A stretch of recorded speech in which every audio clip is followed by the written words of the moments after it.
going to the contender after Freddie Roach. Oh, really? Yeah. Nice. Live? Boom, we're live. You want to wear headphones or no? Yeah. It's better like this, right? Do you wear, are your cauliflower ears, they keep you from wearing earbuds? You know those little things But that go in your ear? Does I need to it? No, I don't need it. You don't need it. You don't Yeah, have so to. I don't have to. Just keep this close to your face and we're good. All right. There we go. What's up, man? How are you? Fantastic. You look good. I feel good. I feel if it would not be for my ulcer that I had, would be. I feel better than when I was 25. What did you have? You had colitis? Yeah, colitis. Yeah. What is that? What causes that? We don't really know what it caused it, but the best theory is that before my last fight with Michael Bisping, I tried to put on extra weight. So I followed a diet program that I was eating almost every 2 hours. And I think your system is like a car. You know, if you do a lot of mileage, it overuse it. So that's what happened with the stress and everything. During my training camp, I had big problem. You know, I couldn't sleep. I had crazy cramps, you know, sometimes. And I had blood. Even like when I went to the bathroom, at one point I had to go do some tests because I was worried that it was something more, colitis is very serious, but that it was like cancer or something because I had blood. So I did some tests, it came out negative, and I said to myself, this fight being not delayed, but postponed so many times that if I do something, if I say that publicly, what is going on, I'm going to lose the opportunity to fight for the title at 185. So I keep it shut. And I told myself, I said, whatever it is, I'll deal with it after the fight. So I did the fight. Everything went well. Then after I went to do, it's called a colonoscopy. They put a camera inside of you. Yeah. And I got diagnosed with ulcer colitis. That's probably the mix of the stress and also the fact that I was constantly eating. I was eating, and not only eating, Joe, I was trying to put on some weight. It was very hard. Sometimes I remember many times I was having breakfast, but I was regurgitating my breakfast. I was like chewing up. Because you were just eating too much food. Yeah, but I had to because I needed to keep myself in a certain weight. And the crazy thing about it is, first now I realize it's a mistake. I should never have done it. But when I made the weight at 185 the day before the fight, I could not go back up to 190. That's the highest I was going back up. So the day of the fight, I woke up and I had a little breakfast. I threw up my breakfast again. Wow. Yeah, I was really messed up. Then I went to weigh myself. I was like 190 wow. pounds. Yeah. And what do you think Mike weighed? He felt very strong. I mean, it's not really the weight at this time because the way that you weigh right now, depending what you eat, you have a lot of stuff inside your intestine and everything. So and also water retention. I felt like I had a lot of water retention. And unnecessary weight. Exactly. So it's like dead weight. It's like a bag that you carry on your shoulder. So what I should have done, I think, is just stay the same way that I am, my natural weight. I think the body has a weight that it's best weight to perform an athletic performance, and that's what I should have done. Right. But it was a mistake of my part. It was a big mistake. So you were just thinking that because you're going up to 185 and you're fighting a guy in Bisping that used to fight at 205. Exactly. He's a pretty big guy. Exactly. I thought that to perform better, I needed to elevate my weight, but by doing that, I create a big problem of health issues. So and that colitis didn't exist before that. Not that I got diagnosed for, no. And I think that's what triggered it. And so after the fight, now that you've gone back to a normal diet, has it changed? So after the fight, what happened, and it's very interesting, I got on medication, and I met a doctor. His name is Jason Fung. He's in Toronto. People can research. He's an amazing guy. And I met a doctor that treats people with cancer and diabetes with intermittent fasting. So I started doing a program of intermittent fasting and time-restricted eating, and now my symptoms diminish. Like every week, every month it diminish. So it's getting better. It's not 100% now, but it's getting a lot better. A lot better. And I feel a lot better. A lot of people eat like that now. We had Ben Greenfield on yesterday, who, he's a a journalist, does a lot of experimenting with his body, done a lot of scientific stuff and scientific research on diet and restricted eating is a big part of it. He does a lot of that. It's interesting because we're conditioned to think that I want to gain muscle, I want to get, I need to eat more to accelerate my metabolism. Yeah. But I never felt better in my life. If it would not be for that particular issue, I feel better now. I sleep better. Inflammation, and I also did a test in January. I went to McGill University to do a scan of my weight, my fat percentage, my muscle density, bone density, and my in 5 months. I did it a few days ago, like not this week, the Tuesday of the last week, and my fat percentage has decreased, my muscle mass has increased, and my weight is at the same than it was in January. And you think this is all from restricted eating? My training did not have changed. So the only thing has changed pretty much is the restricted time eating and intermittent fasting. Yes. Yeah, that intermittent fasting gives your digestive system a break, and it lets your body recuperate better. I think that's what it helped me the most. Yeah, I think that's what it is. I felt like I was like I said, like a car. I was putting too much for nothing. And I think as human beings, we're overfed. Yeah. I'm very interested about paleontology and also history. And I know that human beings in hunter-gatherer time did not eat 3 meals a day. No. They eat maybe a few times a week. But when they eat a lot. Yeah. Because they need to do it fast. So I think it's more natural for a human being to do so. And also now I read a lot of stuff and I watch a lot of stuff on the internet about intermittent fasting and time-restricted eating. And I just wish I knew that before. For so many years, I used to follow the rules. Oh, we need to eat at least 3 times a day. And I don't really care of what I eat, but I've even though in the morning I was not hungry, I was always forcing myself to eat, which is bad, Yeah. What has changed in your diet? Like, what do you eat? Like, what's a normal meal for you? I don't really watch what I eat anymore. It's more when I eat. I try to eat healthy, but I don't have a specific diet. Like for example, Tuesday I'm gonna eat this. Yeah. That's not how it works. I just try to eat healthy. I try to eat good, and of course I don't look at this is a dessert. If I want a dessert, a chocolate, I'll get it. I remember that from one of your old videos. Like you were having a glass of wine during training camp. You're like, oh, there's nothing wrong with one glass of wine. Well, if you think about it, Joe, I don't think a glass of wine or anything. Before a fight, we have the tendency to be too much like, oh, what should I eat? What should I do this? Should I do that? I think it's too tense. Too tense, exactly. Yeah. When I went in Thailand, I met some world champion Thai boxer, and they smoke, they get drunk before the fight. I'm like, you're fighting tomorrow, man. It's no problem. But when you think about it, this is an extreme. This is to the other extreme. Yes. But I don't think it has that much of an effect. You know what I used to eat before a fight? My meal of choice, before I got into reading about eating and stuff like that, I was eating pasta before fight. Most of my fight, I eat like fettuccine Alfredo. That's a lot of carbs. I mean, it seems like not bad. Yeah, but idea. I mean, it's not bad. But if you talk to, for example, a nutritionist, it will be like, oh my God, it will grab his head. It will be like, are you serious? Oh my God. Mike Tyson used to eat that. He used to eat a steak and pasta before his fights. That was my thing. I used to eat pasta all the time, and there's no problem with that for me.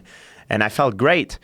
But since I start reading about nutrition and stuff like that, it's like, oh, you need to eat clean, I'm like, it never affect me. I don't think it has that much of a big effect. It's more psychological, I think. Well, it's also, you think about how much energy you're burning. I think for the average person, a bowl of pasta is not a good idea. But for an athlete that's about to fight 5-minute rounds against a world-class fighter, you have different energy requirements. You have different nutrition requirements. You can burn off way more fuel. Like I was listening to Chad Mendez on a podcast the other day.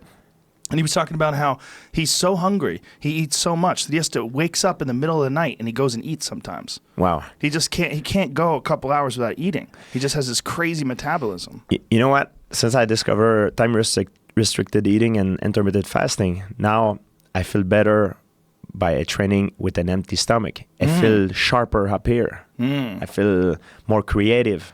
Especially in jiu-jitsu, I feel better. I feel lighter on my feet. Really? Yeah, so, man. like you do like first jiu-jitsu class in the morning, no food in your stomach? I never have a food. I haven't eaten today. This is the coffee you give me is the first thing I have. So when will you eat? It's 12:24 right now. Well, after this, I'm gonna go train with Freddie Roach, and then you'll eat. Then I'll eat, Wow. and maybe I'll eat another time. I'm a late eater. That's one thing. Interesting. I'm not too good. I don't like to eat too much early during the day. Yeah. I'm not really hungry. I used to eat because everybody eat, but now I'm like, I'm not gonna eat since I've discovered this. I don't eat when I'm not hungry. And the thing is, why people eat is because there's a spike of insulin. You know. Yeah. So when I start doing intermittent fasting and time restricted eating, it was hard in the beginning because I was conditioned to eat all the time. Yeah. But my body acclimate to it. And now it's very easy. I can eat once a day, it's no problem. Like right now, you know, I could do it. And I think it's good to be hungry in a way. I remember the doctor said something to me. He said, would you rather be like a lion that just had a full belly or an angry lion? I'm like, as a fighter, I'd rather be like a hungry lion. And it makes sense to me. If you look at nature, it makes sense. You know what I mean? It does make sense, especially when you do time-restricted eating. Your body gets used to burning off fat too, and using fat as fuel. It's true. Yeah. It's true. That's why I think when I did the test to compare, my fat percentage diminished. Yeah. You know, I don't have much fat, but it diminished. And the doctor I met, I says to him, I said, yeah, I gained a lot of weight. He said, don't you think I'm going to lose muscle? He says to me, he believed that the weight that I put on, because now I'm about 185 pounds. And when I trained for Bisping, I went up to 197. When after the weigh-in, I couldn't put back that weight up, so I was 190. He believed that the extra weight that I had was more water retention and residual inside my body. It was not like a solid mass. And it makes sense to me. Because now I feel much better. And I'm just as strong and even stronger. Like when I do Olympic lifting, much stronger. Gymnastic, much stronger. Like I feel sharper. Yeah, and you said it reduced your inflammation as well. It does. I have sometimes elbows, like problems. You used to have always that big inflated elbow. Like yes. A swollen elbow. What was that? It was bursitis or something like that? It was a bursitis. That was during my fight of Thiago Alves, but I got a surgery to take away the residual, the bone chip inside my elbow. Is that from landing elbows or from getting I think kicked? it's just uses. Just using it? But now I don't have any problem anymore. I don't feel like it used to be a chronic thing that I used to feel once in a while. Sometimes it came and it goes. But since I started this, it didn't came at all. I feel great. I can touch my two shoulders like this. No when problem. you came back, it's very interesting because with a lot of people, they take time off and then they come back and you wonder what they're going to look like. But one of the things that I was very hopeful with you is that you've always been almost a martial artist first and a fighter second. In that you're always learning and you're always practicing. Like you would always take time in between camps and you would, do jiu-jitsu in Brazil, or you would be constantly practicing your Muay Thai. You're always trying to learn and improve your game. And I was thinking when you came back, I was like, if you were saying that you were better than ever, I'm like, man, he might be better than ever. Like you're the one guy that I believed. Because a lot of times guys come back and you're like, man, he's been out of the game a long time. Who knows how hard he's been training? Because a lot of fighters, when they're not in camp, when they're not preparing for a fight, they don't like to train that much because the grind of camp almost wears on. Like, you know how you see a lot of fighters after they retire, they get really fat. Yeah. And you're like, wow, how could he get fat? Like, I was looking at Maidana the other day. There's a picture of Maidana's Chino Maidana. He's got his Instagram page. He's fat as fuck. He's got a cigar. He's drinking a whiskey. I mean, he just fought Floyd Mayweather a couple of years ago. Yeah. And he was ripped and They retire and they don't give a fuck anymore. They're like, I don't want to do this anymore. But I knew you were still training because I would see like in the Henzo Gracie, the guys who were training with you there, and I knew you were training with Danaher. I knew you were constantly training and you looked good. So I was like, when I left off like more than 4 years ago, I knew I wanted to come back because I was not in an happy place. I had a lot of personal problems, and I should have even stopped earlier than after my fight with Hendricks. If I would have stopped earlier, I would have maybe come back earlier as well. I felt like I was like kind of a feeling of a claustrophobic feeling, you know, like I couldn't breathe well, I couldn't sleep well, my mind... Too much pressure? Too much pressure, personal problems, so much stuff. A lot of stuff happened to me that it's still too early in my life, and for the respect of some people, I know I couldn't talk about it. One day I will. It's all mixed together. I knew it was a drug issue in the sport. I felt it. I did feel well, and I was trying to perform under those conditions, and it was catching up to me. Yeah. And I did it, but the reason why I think I didn't lose the edge is a lot of people, because we do an extreme sport.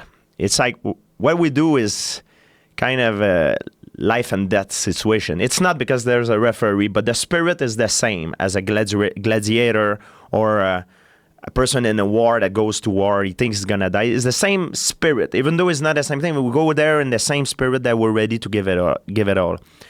It's such an extreme feeling that once you don't have that in your life kind of become boring. You feel like you're not alive anymore. Yeah. So that's why when people stop, they retired and they try to come back, a lot of the people, they fall into drugs because they want to catch up to that. They want to feel alive again. So they need that sensation that they had previously, but they couldn't get it back unless they do drugs or they do something crazy, extravagant. The thing with me is I knew I was going to come back. And also, I always like to train and keep myself in shape, and I never did drugs. You know, like I never did hard drugs. I drink. I drink. Sometimes for my birthday last Saturday, I went out and I was completely wasted. Okay, it is what it is. I like to deteriorate myself sometimes. I'm not perfect. Just have a little fun. Exactly. And what's the goal of doing this if you're not enjoying your life? What's the goal of it? Right. You know, people to fight, you say, no, I don't like to fight. And that's another thing I like to talk to you about. People say, why you do that if you don't like to fight? It's like, because I like my lifestyle, you know, that it gives me. But that's why people, I believe, if we come back to what you say, that's why I think people, they have a hard time to come back after so many years because they fall into that trap. Right. They need to feel alive, so they find ways it make them feel alive, but it's deteriorate themselves. Yeah. Drinking. And I didn't do that. I did not do that. And I would never will, hopefully. It's not my thing, you know. So when you decided to come back, how far out did you decide? Like, but you took 4 years off. Yeah. How many years in were you like, I think I'm ready to come back? When I see USADA and the drug testing program being implemented, then I saw a lot of people deflate. Yes, a lot of people. Did you feel vindicated? Huh? Like, did you feel vindicated when you saw like some of these people just? I feel a little bit of it feels bad to wish people bad luck to get some kind of recognition, but that's not what I want to do. I don't wish people bad luck, but if you cheat, man. And a lot of people got caught. And finally, a lot of people in the beginning, including my own friend, they think, like, I was talking to some of my own friends. They say, oh, you're paranoid. You become paranoid. You need to take a break. You're going crazy. Just retire or get out. You know, you're paranoid. Because I was talking about it a long time before Hendricks. And everybody was disregarding me. But now when it happened, a lot of the champion fell. And a lot of the hero in the sport, they got pointed out with the finger as, hey, he's a cheater. So now it became real. So when I saw that happen, it was for me a beginning to start, and now it's time to come back, you know, because I'm a guy of if I said something, you know, that's I'm gonna do it. I don't want to come back when the sport was dirty. That's one of my thing.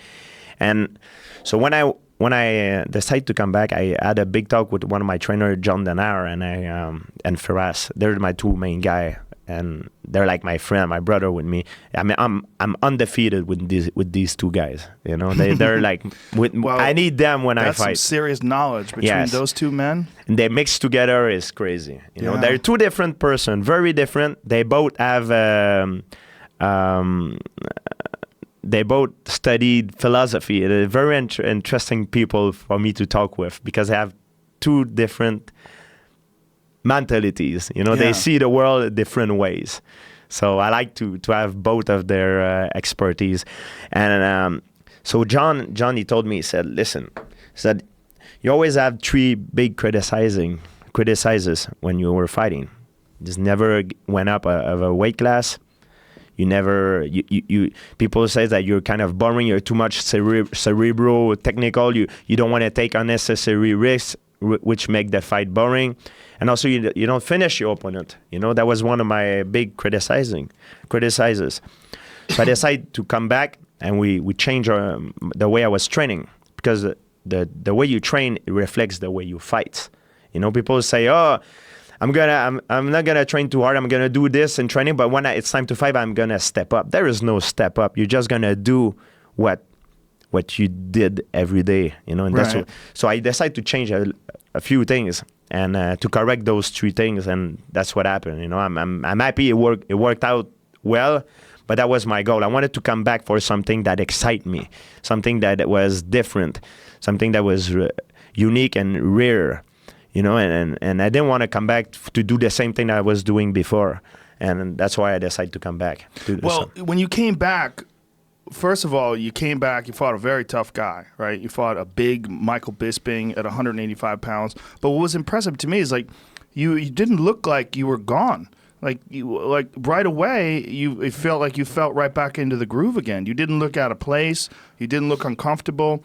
And you were showing things, especially different things with your kicking and your movement that we hadn't seen from you before. Like you looked like you had improved. Oh, I was tested in the training. Like even Ferraz, some of the guys, Ferraz went to tell them, like he whispered to them, is, hey, if you knocked out George in sparring, I'll give you money, or you know, things like that. Yeah, man, it's like he's crazy. Ferraz is crazy. Ferraz is my worst enemy in training. Sometimes, you know, he tell people, it's like, hey, if you beat if you hurt George, I'm gonna glorify you. You know, I'm gonna. Wow. I'm gonna talk about you, and you know, we're gonna be happy. That's the opposite of what a lot of people think a training camp should be for a champion. It depends what kind of, you know, we don't train like this every day, but for my hard sparring, when I'm training for a fight, I have 2 days. For my last training camp, I had 2 days that it was like hard sparring. We called it shoot box fighting, which we put the big gloves, the shin pad, and his feet to floor. Once we touch the floor, we stop and we go back up. And that was the area of expertise where Bisping was the most competent, the striking department. Mm-hmm. He's good on the floor, so I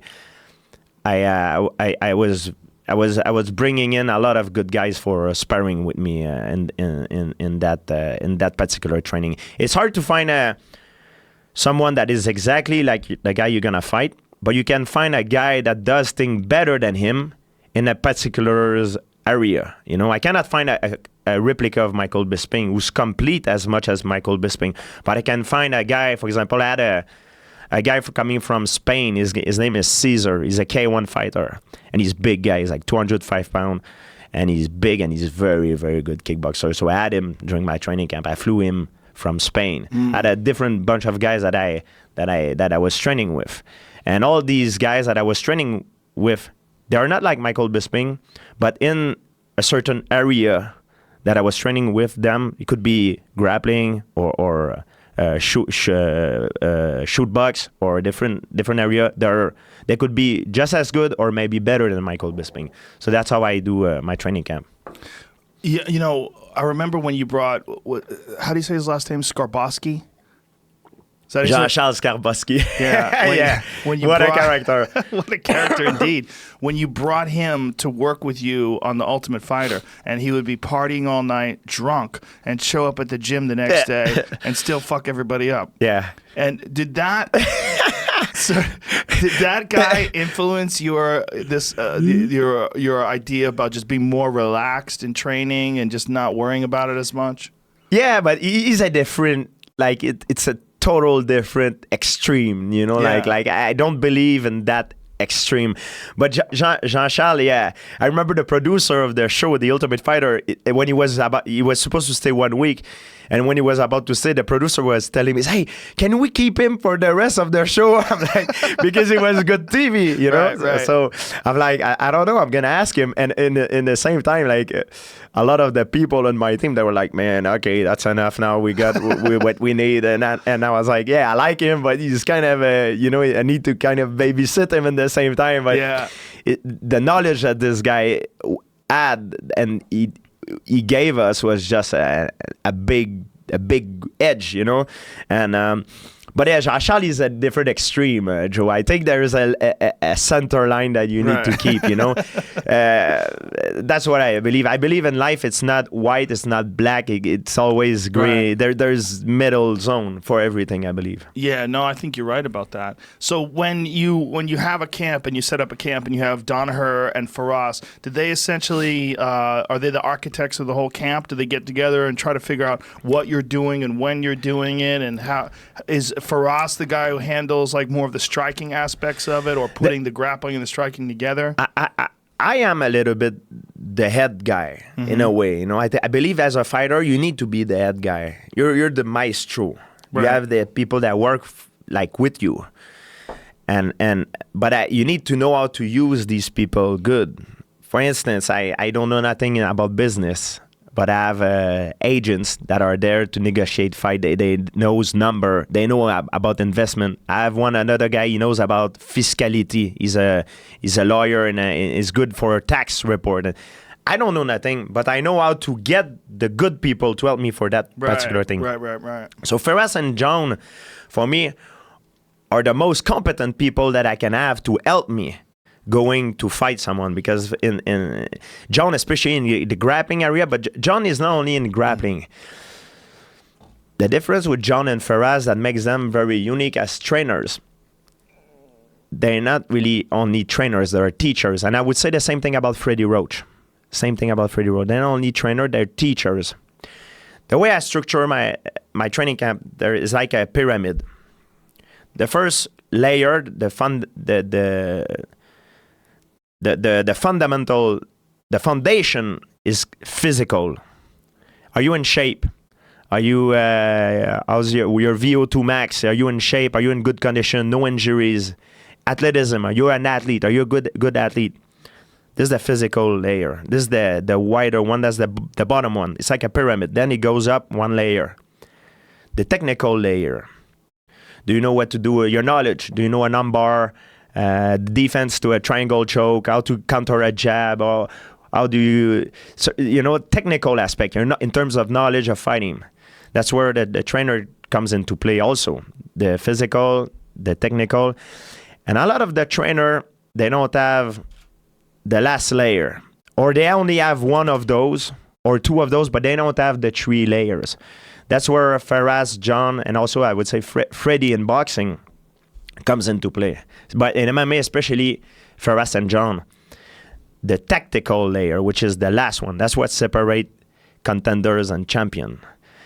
There's a physical, the technical, and the tactical. Let's say we're equal. We're the same person. What's going to make the difference between me winning against you or you winning against me is the tactical. Because we're the same person. We're a complete replica. We're a clone. The difference is the tactical. I will know where I can take you out of your comfort zone, and I can bring the fight where I'm the strongest, and fight you to eliminate the odds where the fight will slope the odds of me winning to my advantage. That's where John and Firas are master at this, and Freddie Roach is master at this in boxing. And that's why I feel very lucky to have these guys with me in my corner, because they're competent in these three layers: physical, technical, and tactical, which most trainer can have only one 2 or they don't have 3. It's very rare to find 3.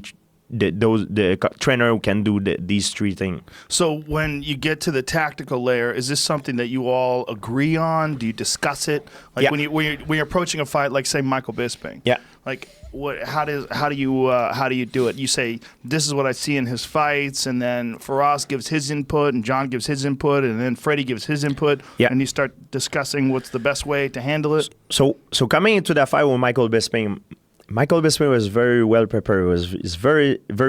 Has a very good team with Jason Perillo. So we were expecting. You always have to gauge, also to know you and to know your opponent. You know, sometimes knowing your opponent is easier than to knowing yourself. You know, so you have to be realistic about your strength and weaknesses and how you're gonna match up against your opponent. With Michael Bisping, what messed me up a little bit is, and all of us, is we were expecting Michael Bisping to come straight at me, try to take me out right away. Instead of that, he was moving, especially more in the second round. So the first round I was doing well, but in the second round, he started moving away and be more. Instead of coming at me, he was more trying to running away from me. And that's why a lot of people, they said to me, man, because I lost the second round against Michael Bisping, and people was like, man, what happened to you? It seems like you slowed down a little bit. It's only that I slowed down is also I got hit with a very strong right hand, right on the bottom by a guy who maybe outweighed me 20 pounds, you know? So it slows a man down. It's not that my cardio was bad. It's not. My cardio was fine, but we get punched on the bottom, it slowed a man down, and he caught me off guard. He changed his strategy from round 1 to round 2. He became more like a runner instead of a hunter kind of guy. And so he caught you with a counter shot? What he did is very smart. He couldn't get to me. If you look at the replay of the fight with Michael Bisping, he couldn't get to me straight to my head. He was trying to hit me with his jab, with his strike, tried to target my head, but I was too fast for him. So I don't know if it's his trainer or him who decided to change. So he decided to be like a runner. So I decided to try to chase him a little bit more. And what happened to me, he jabbed my lead hand, which squared me, and then he connected me straight on the chin. In the same time, I was trying to throw a leg kick. So it was a perfect timing, beautiful execution, and I don't know if he practiced that, but it was very well done, very smart. Instead of trying to target my head, he jabbed my hand and hit me with the rear hand. And that's why it hurt me. It hurt me. I tried to put a poker face on during that fight, but it hurt me. It's one of the strikes that hurt me the most. Even though Michael Bisping is not known as a knockout guy, this shot really hurt me because the precision the timing was good. Yeah, I've never understood why people don't think he hits hard. I mean, look what he did to Rockhold. I mean, he hits fucking hard. I think it's what hurts someone in a fight. I mean, what can put away someone is not necessarily the power, but it's more precision and timing. And that particular right hand was perfectly timed and with great precision. So that's why I got hurt, and you win the second round. Then I had to make adjustment for the third round. That's when Freddie, John, and Faraz come into play. They saw what he was doing, and they say after the right hand just slip and come with the hook over the top, and the right hand. And that's what I did, and then he knock him down. But in a fight, whatever your trainer tells you, if you didn't practice it, it's not gonna work. I mean, you don't have time to think. It's right. Autopilot. Yeah. So I was on autopilot. Sometimes you just need some kind of guidance that put you back. That put your autopilot in the right direction, and that's what happened into that fight. A reminder. Yes, a little reminder. Hey, we're not going this way. We're going this way. Okay, then then it's still the autopilot, but it's different direction. The crazy thing about Mike is that he has very poor vision in his right eye. A lot of people might not know about it, but in the Vitor Belfort fight, he damaged his retina very badly. He's had several surgeries, and he's got oil in his eye that's sort of like protecting it, and he'll have it fixed once he's done fighting. But, you know, if you look at him, one of his eyes is darker than the other eye. It's true. And that's that right eye. And did you particularly target things going to that right side, like things off of your left side? Yeah, it's a lot of things that we drilled on with the left hook. That's why, like, when I hit him with the left hook, that was a lot of... Because he would have a harder time seeing things coming out. His vision was more blurry. He does, but the thing is with Michael is he adjusts himself very well to this, you know, like it's like he knows it and probably knows it himself, but the way he fights, he adjusts it very well. You know, he put himself in a position that he cannot get hit often with this, you know, especially in my fight. So I needed almost to wait for him to commit with the right hand to come over the top. Yeah. And if you look at the fight with Kevin Gastelum, it's the same thing. He missed with the right hand and then he got countered. It's always when he missed with the right hand that he got countered. The Kelvin fight, I think, was a mistake. It was a mistake because he was not prepared for this. He didn't... Right. Well, it's also he just got off of a crazy fight with you. It was bad. I think it was a bad mistake from his part. But look, to his credit, he tried to do something and that I try to do all the time. He tried to do something unique and very special. And if he would have won, we would not have this discussion. We would be saying like, man, what a comeback. It's unbelievable. He lose a title, come back straight to fight Kelvin Gastelum. What's amazing. You know what I mean? Yeah. He took a risk, man. And I can't blame him for this. I took a risk myself too. It's just sometimes you roll the dice, you know, and you expect things to go your way and it didn't go his way. Yeah. I felt bad, but it is what it is. Well, even he said that when he came out to that fight, the Kelvin Gastelum fight, he just didn't feel like he just didn't feel there. Of course he didn't feel there because he didn't have the time to prepare for this. Right. Like I said, but you're not going to go into a fight too. and improvise everything.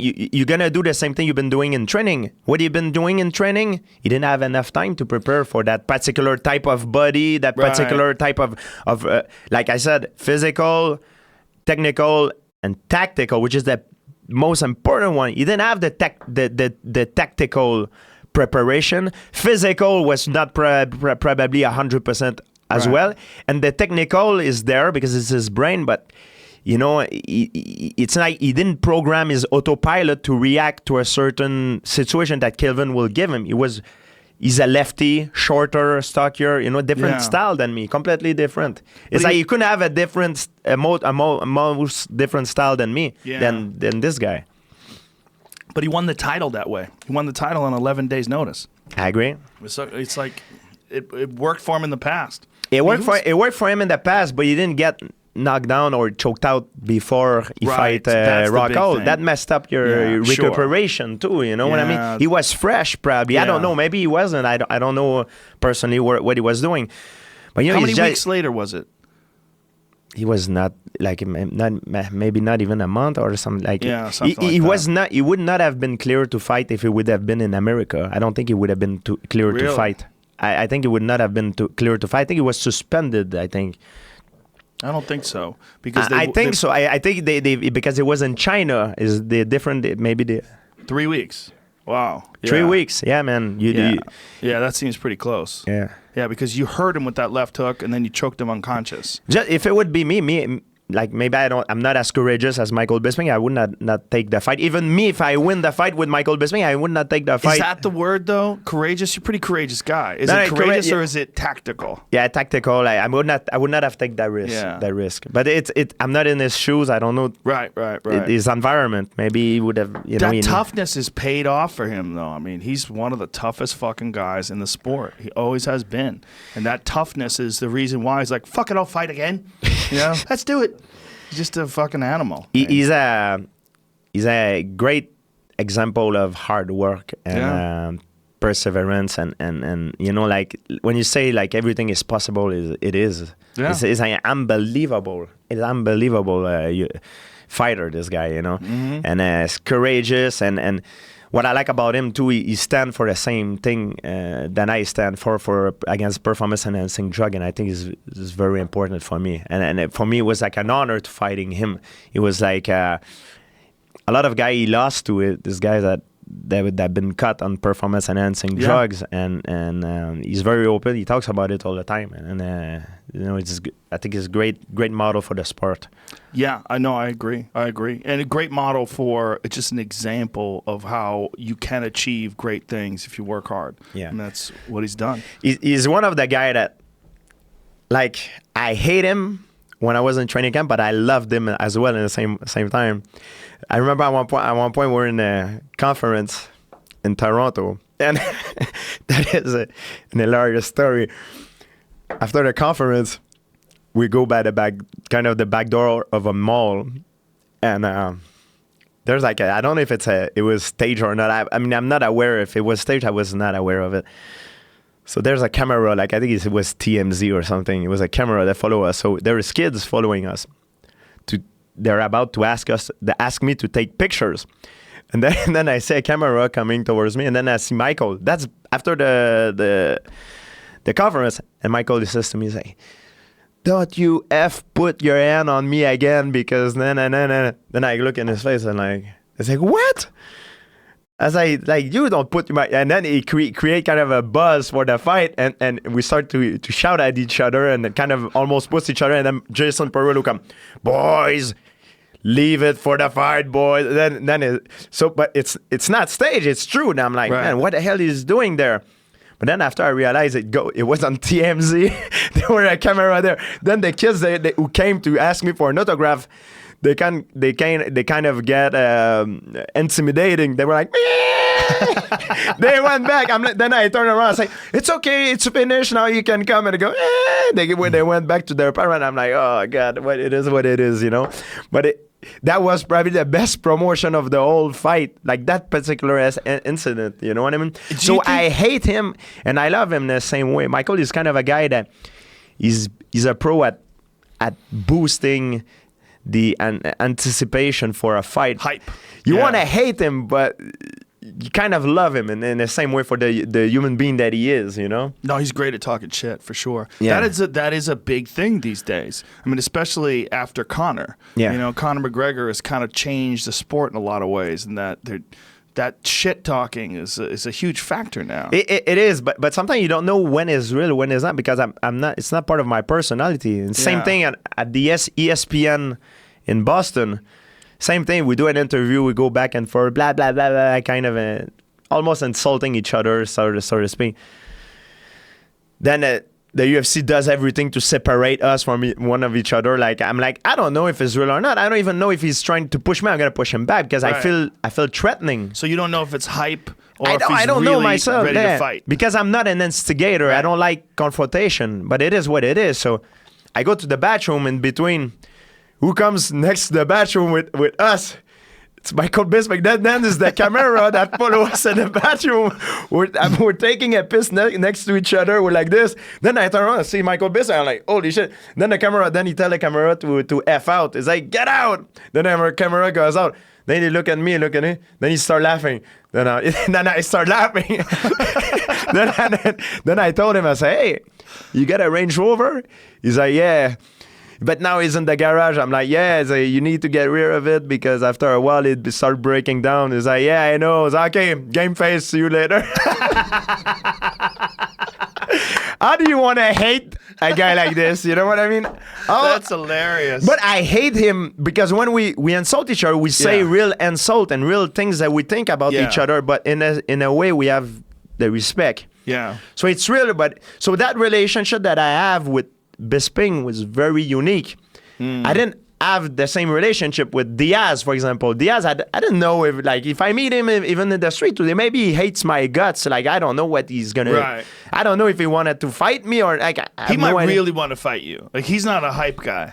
No, I think he takes it personal. Yes. I think it's a freaking sport, man. It's more to life than what it is. Yeah. People say, oh, fighting is no, man, fighting is not my life, man. My life is my family, man, is my friend, the people I love. This is what I do in my life, is not my life. Fighting is over, it's over. I turn around and do something else. You know what I mean? Like, is what I do in my life. It's not my life. You know what I mean? It's not the end of the world, man. There's more to life than fighting.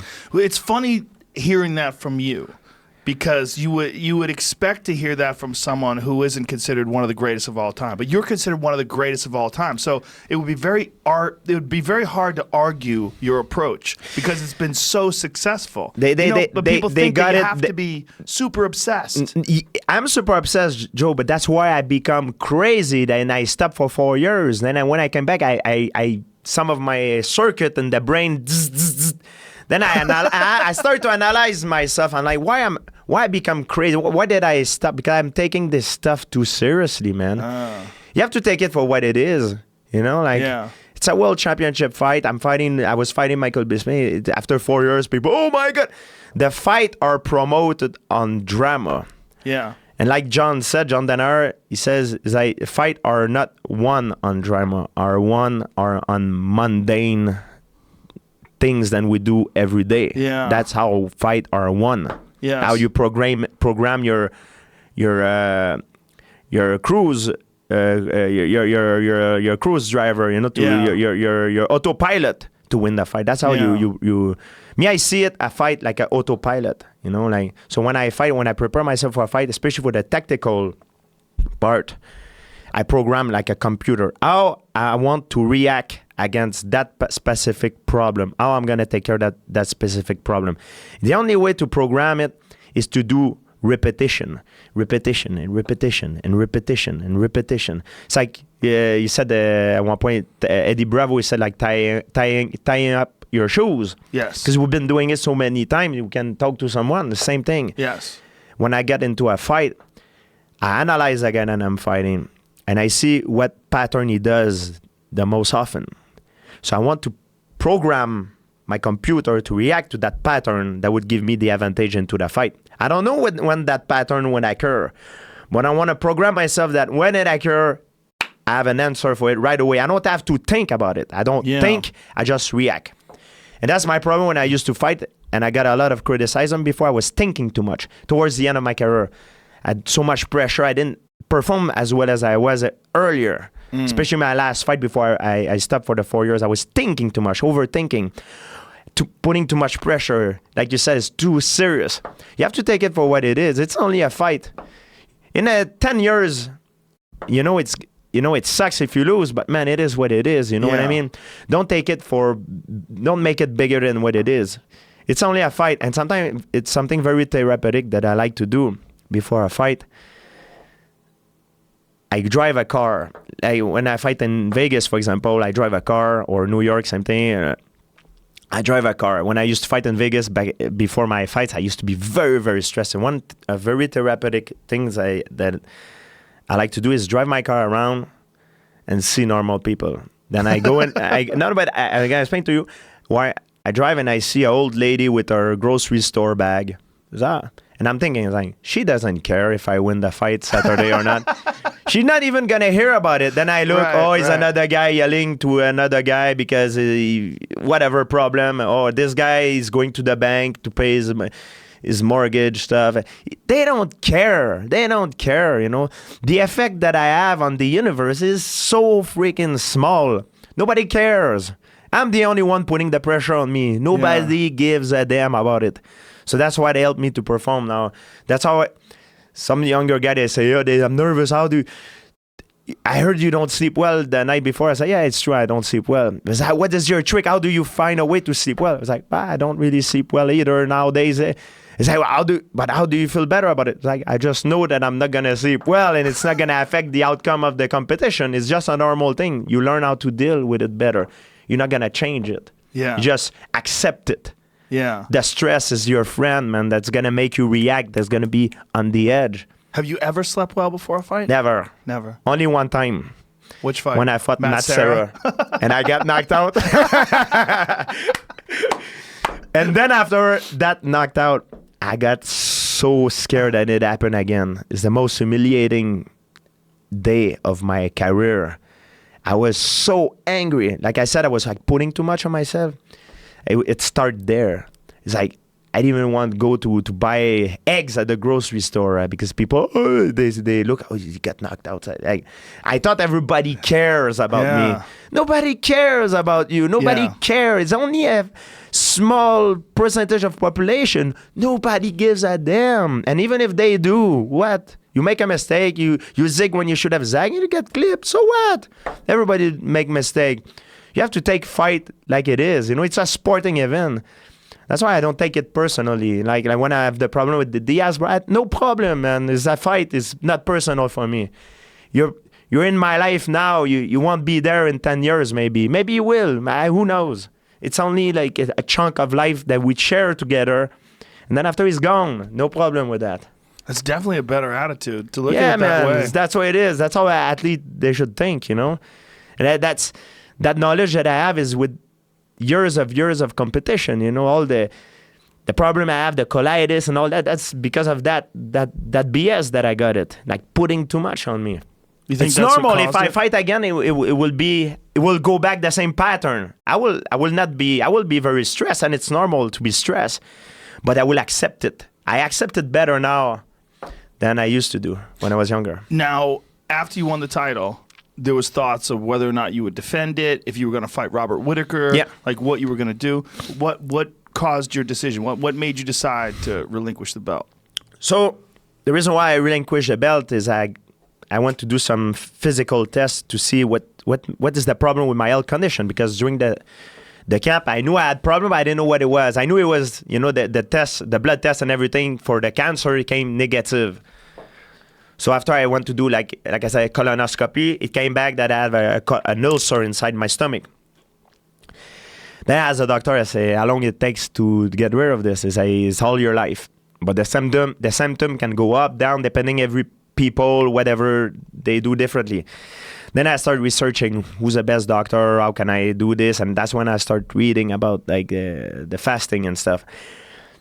Then I tried it, but I saw that a lot of in the sport of MMA, a lot of the guys are starving. They're not rich. I'm lucky now. I have enough money for the rest of my life. I don't need to fight anymore. If I don't do nothing crazy like buying a private airplane, and I'm not that kind of person, or falling into drugs and stuff. Like, I think I'm good, For me, my family and everything, I think I'm good. However, when I'm looking at the landscape, I see a lot of guys, like for example, Conor McGregor, he hold on to the title for the attention, the sponsors, the this and that. And a lot of people do that. They kind of stole the division. And I said to myself, I stand for the fighters. I always did, publicly. I said, well, I'm going to keep the title until to see if I feel better or not and defend it, because I don't even know if my weight was dropping down. It's like I'm not even a 185. I'm more a 170 or 155ers. I don't have the size of a 185ers. So I'm like, I relinquished it right away. I don't want to stall the division and make people wait because of me. The world don't go around me. You know what I mean? So for the respect, I did it. That's but beautiful. I didn't know before the fight I was going to do this. It happened like this. People was like, oh yeah, no, I didn't know it was going. I didn't know I was going to have a colitis and all that stuff. It came up. I never tried it before. I didn't know what would be the outcome. How I would feel. I never did it. It was a test and the same time, but I didn't know. I have a lot of. I'm not a perfect man, Joe. I have a lot of negative stuff about me. But one thing that I'm not is I'm not a coward. This I swear. If I say I'm going to do something, I'm going to do. I'm not a coward, And every of my fight, I'm scared. I'm scared. I'm terrified.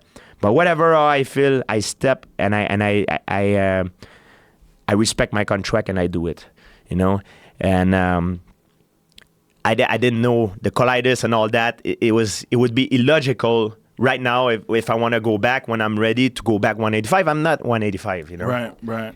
It would be a stupid move. And so, if you're going to fight again, it would be 170 or 155. Yes. Where are you leaning? Are you leaning towards 55 or 70? I don't know. I want to lean where if I want, I've climbed the Everest many times. I've climbed it once, I lose to Matthews. Then I climb it twice, I lose. Then I got it. Then I lose to Matsara. Then I climb it again. I've done it like 3 times. And I'm 37 years old. I just turned 37 few days ago. I don't have much left. Right. And for what I have left, I want to make the big fight, the fight that the fan want to see, they want to enjoy. I also want personally for me to achieve something that is unique, that is rare, that maybe that never been attempted before. You know, that would be something that excites me. And I'm not only driven by money. You know, it's good to have money. We like money. It drives us all, including myself. But it's not the unique thing that drives me. It need to be more than money. And it need to be some kind of achievement thing that comes with it that would exciting me. So what would that be? That would be a 155-pound title. They offer me Nate Diaz now. Yeah. And it was a rumor. They said it was a done deal. It's not a done deal. Not on my part. And I don't think it was on Nate Diaz's part as well, because from what I've heard, his brother Nick and even Nate says that's his big brother's fight. It's not his fight. From Nate Diaz is an incredible fighter, very well-rounded. However, if you put yourself in my shoes, there's nothing good that can come out of it except money, and money is not the only thing that drive me. If I beat Nate Diaz decisively, some people will say, most people will say, he took an easy fight or whatever. Like the criticism will say, he's a bully. You know, fought like, 155. Yeah, he fought a smaller guy that competed at a smaller. Maybe he's not even smaller than me. Maybe we're about the most. A lot of 155er guys are bigger than me right now. Nate's a big guy. He's a big guy. He's about the same size as me, but because I compete at 170 for most of my career. And you won the title at 185. Yes, it will make me look bad. It will make me look like a bully. And this is if I win decisively. For example, if I win not decisively, if I win like it's a war back and forth, people will say, he suck, he cannot even, you know what I mean? Yeah. And if I get beat, oh my God, forget it. It's for my legacy. It's the end of the world. It's all the work I put in is finished. And I could have a bad day. Yeah. Something that I discovered too during my career is being the strongest man in the world. That was my dream when I was young. That's why I did UFC. I wanted to be the stronger man in the world. And I realized over the years, it did not exist. You cannot be the stronger man in the world. This is an illusion. I love the younger guy. They say, I'm the badass man. No, you're not, man. It doesn't exist. You would be strong. You would be a better fighter than this guy in that particular day, at that particular location, at that particular moment. Maybe in an hour, if the fight would occur an hour later or an hour before, or maybe in a different place where the altitude is higher or lower, or a different scenario, different environment, you will lose that fight. It's always a question of odds. You know what I mean? So being the stronger man in the world, its style makes fight. Maybe we're three guys. I beat you, you beat him, he beat me. Who's the best guy? There's no best guy. Right, that's MMA math, right? It is like this. That's the way to see it. So there is no stronger man in the world. You say, I'm the baddest man on the planet because I'm champion.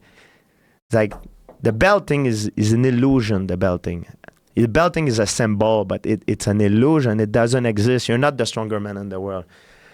I know a lot of people will disagree with me, but it is what it is. If you ask most experienced fighter, most people will think the same way, because we realize at one point, like when we're young, because of our confidence or maybe the cockiness or our confidence, after it not that it fades, but we see we have more experience, knowledge. We realize it's all BS. It's not true. So the UFC offered you Nate Diaz. Did you consider it at all, or was it like immediately? I consider it.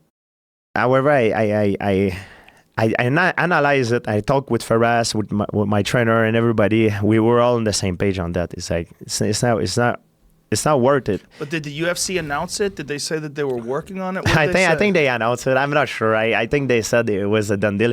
Look, it's not the first time it happened, and I'm not. They have a business to run, the UFC, and their biggest fear is someone take the title and run with it. And I've been doing it 2 times with Johnny Hendricks and with Michael Bisping. Right. Like I run. They say I run, but it's for reasons. You know, there's always a reasons. And that's their biggest fear. Sure. So and I understand that they have a business to run. But it's like the WWE when Andre the Giant passed the torch to Hulk Hogan. He passed the torch because it's for the business, and he agreed to pass the torch. Yes. But the thing in this sport, we're not in WWE. Yeah. It's my life on the line here. Yes. I don't care about the business. I do what is the best for my interest to me. Sure, you have to. I have to be selfish, and I am selfish. I say it openly. I say it to the fan, to every. I am selfish because it's a sport that I can die, man. You can die in this sport, and this is the truth. You can get or not, maybe not die, but it could create your death in the next time to come. In the next year, maybe you get a blow that messed up something in your brain because of a trauma that creates something else. So it's a very serious sport, man. It's not like you play hockey, play baseball, play football. You don't play fighting. So you do it for yourself. You do what is best for yourself. The organization will do what is best for the organization. Yes. They're not your friend. Right. So that's why the relation I have with Dana and some of the guy in UFC, it's a very special relationship. Maybe one day we'll sit down and we'll talk about the good old days and have a blast, have a laugh. But right now, I'm always on the defensive. When my phone rings, I see Dana White, like, God damn. I'm like, then I say what I should say, what I should not say. No. And I'm completely honest about it. It's like some fighters say, no, man, I just... It's like, if you do that, it's because you're an idiot if you do that. If you just take any fight they give you. Yeah, well, yeah, I'll fight. No, man, it doesn't work like that. The ascension to be champion is not a straight line. Is this, is an obstacle there, then you come back. It is what it is. It is what it is. And you need to be surrounded by smart people. And if you don't have smart people, you need to be smart enough to find those people that are competent, that will help you in particular domain that you're not competent to make the job for you and complete your circle, Yeah. Dana was saying for a while that you didn't want to fight. He was saying George doesn't want to fight. He said before I didn't want to fight before I fought Bisping. He said a lot of things. Why do you think he was saying that? Do you think he was putting pressure on you psychologically, like fucking with your head? Yeah. So my ego will make me. Okay, I'll show you that I can fight. Bring me this guy. Right. Yeah, that's what it is, man. It's a freaking game. It's all a game. We say it's not a game. It's real now. It's all a game. It's all business. It's all a game.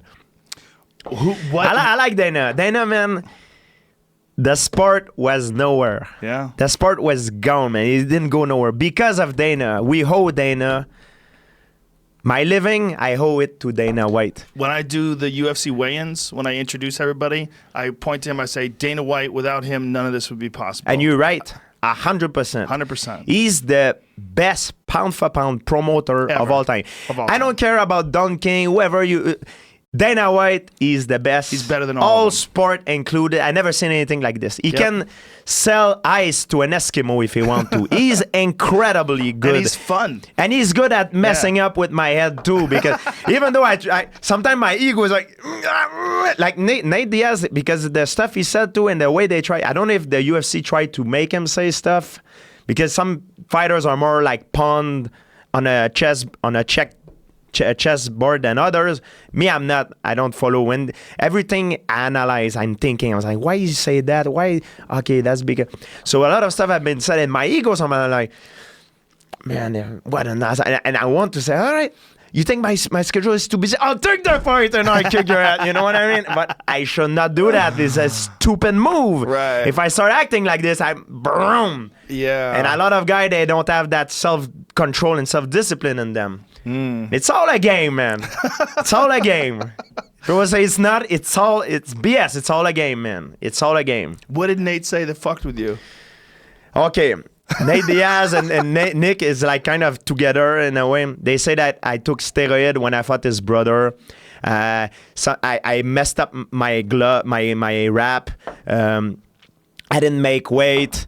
And what did he say? Oh yeah, I put something in the IV of his brother. So he said, if I want to take care of that, like if, I don't know, he said it in his own like word, like in English slang, like, if you want to take care of this, I'm there, kind of. He said someone poisoned him recently. Yes. Who was that, for which fight was that? Is that Anderson Silva? Okay, no. I got to confess, Joe. I got to confess.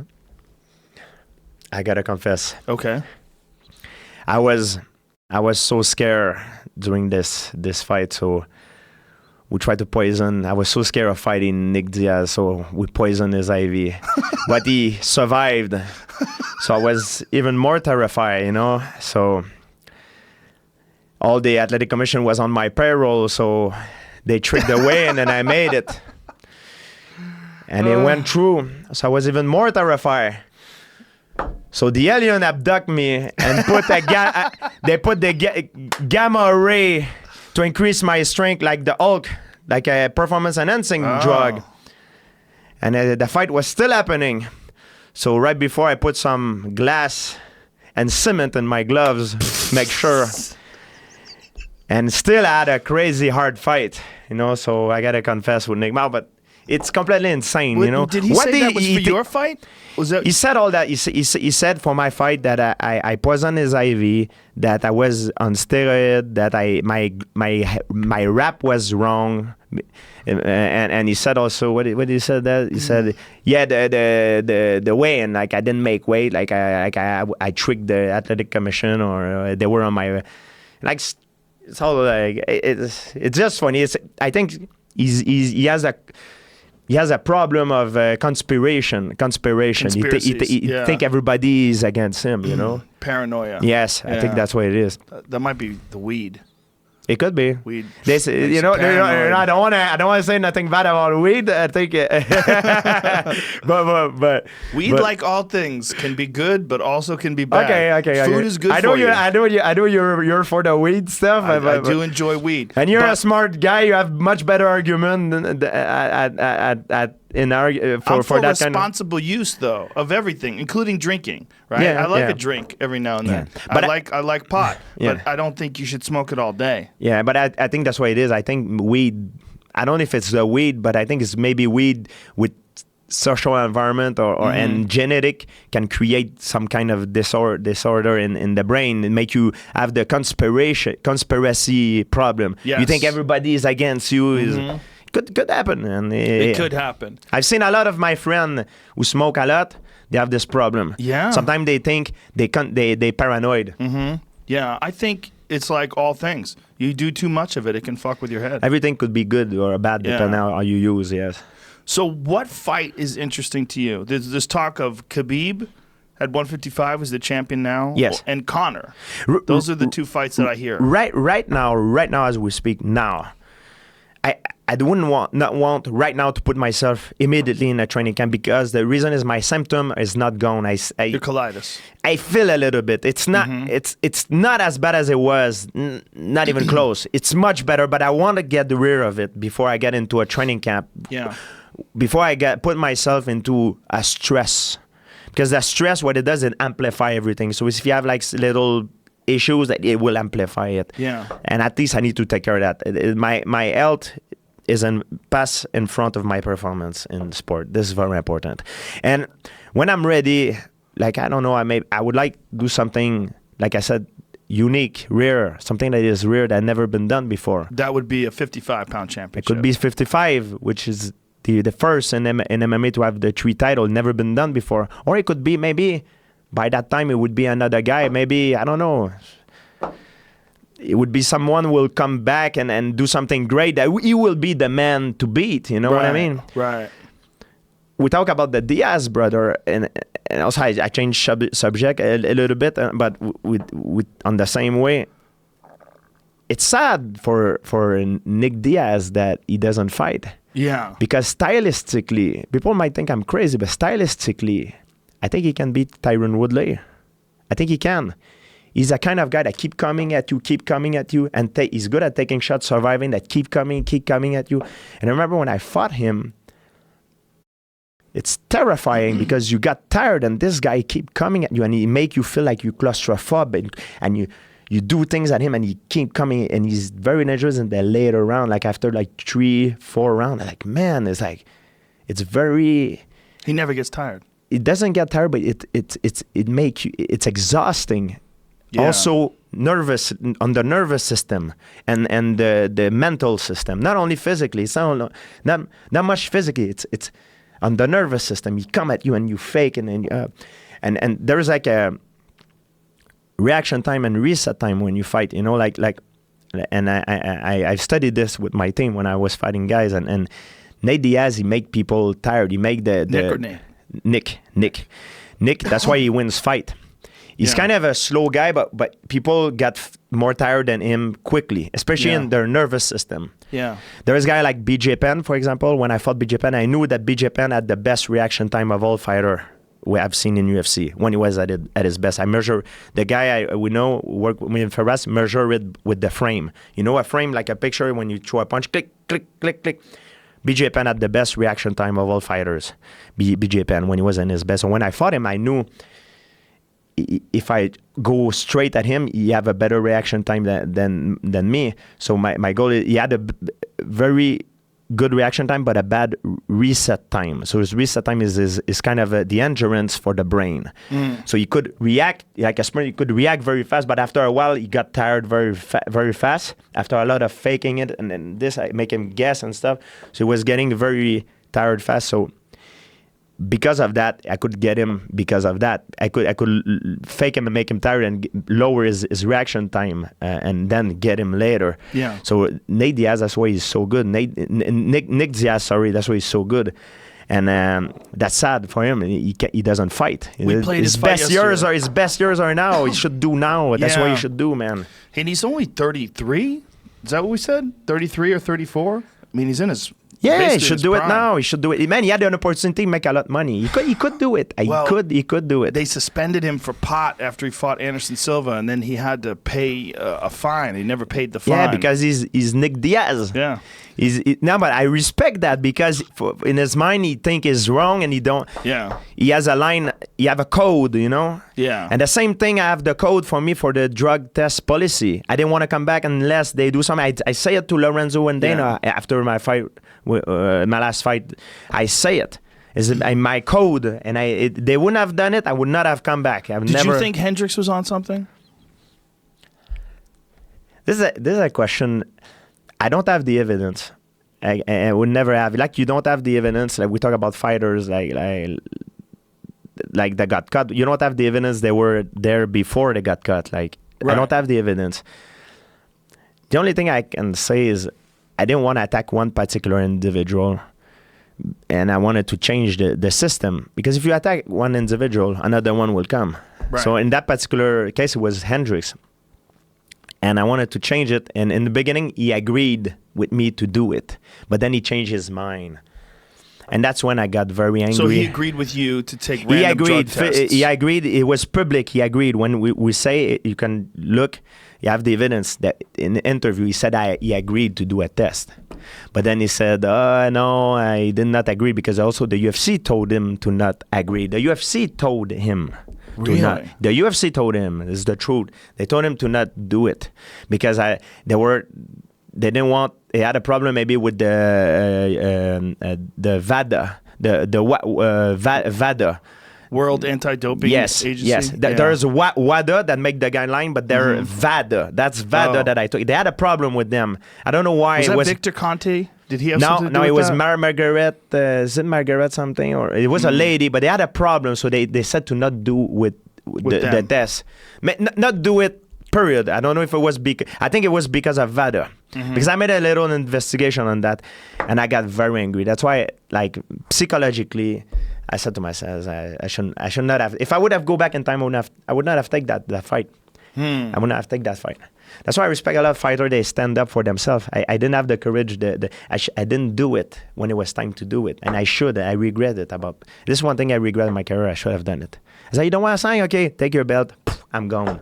Yeah. I should have done that before. Maybe I would have come back earlier.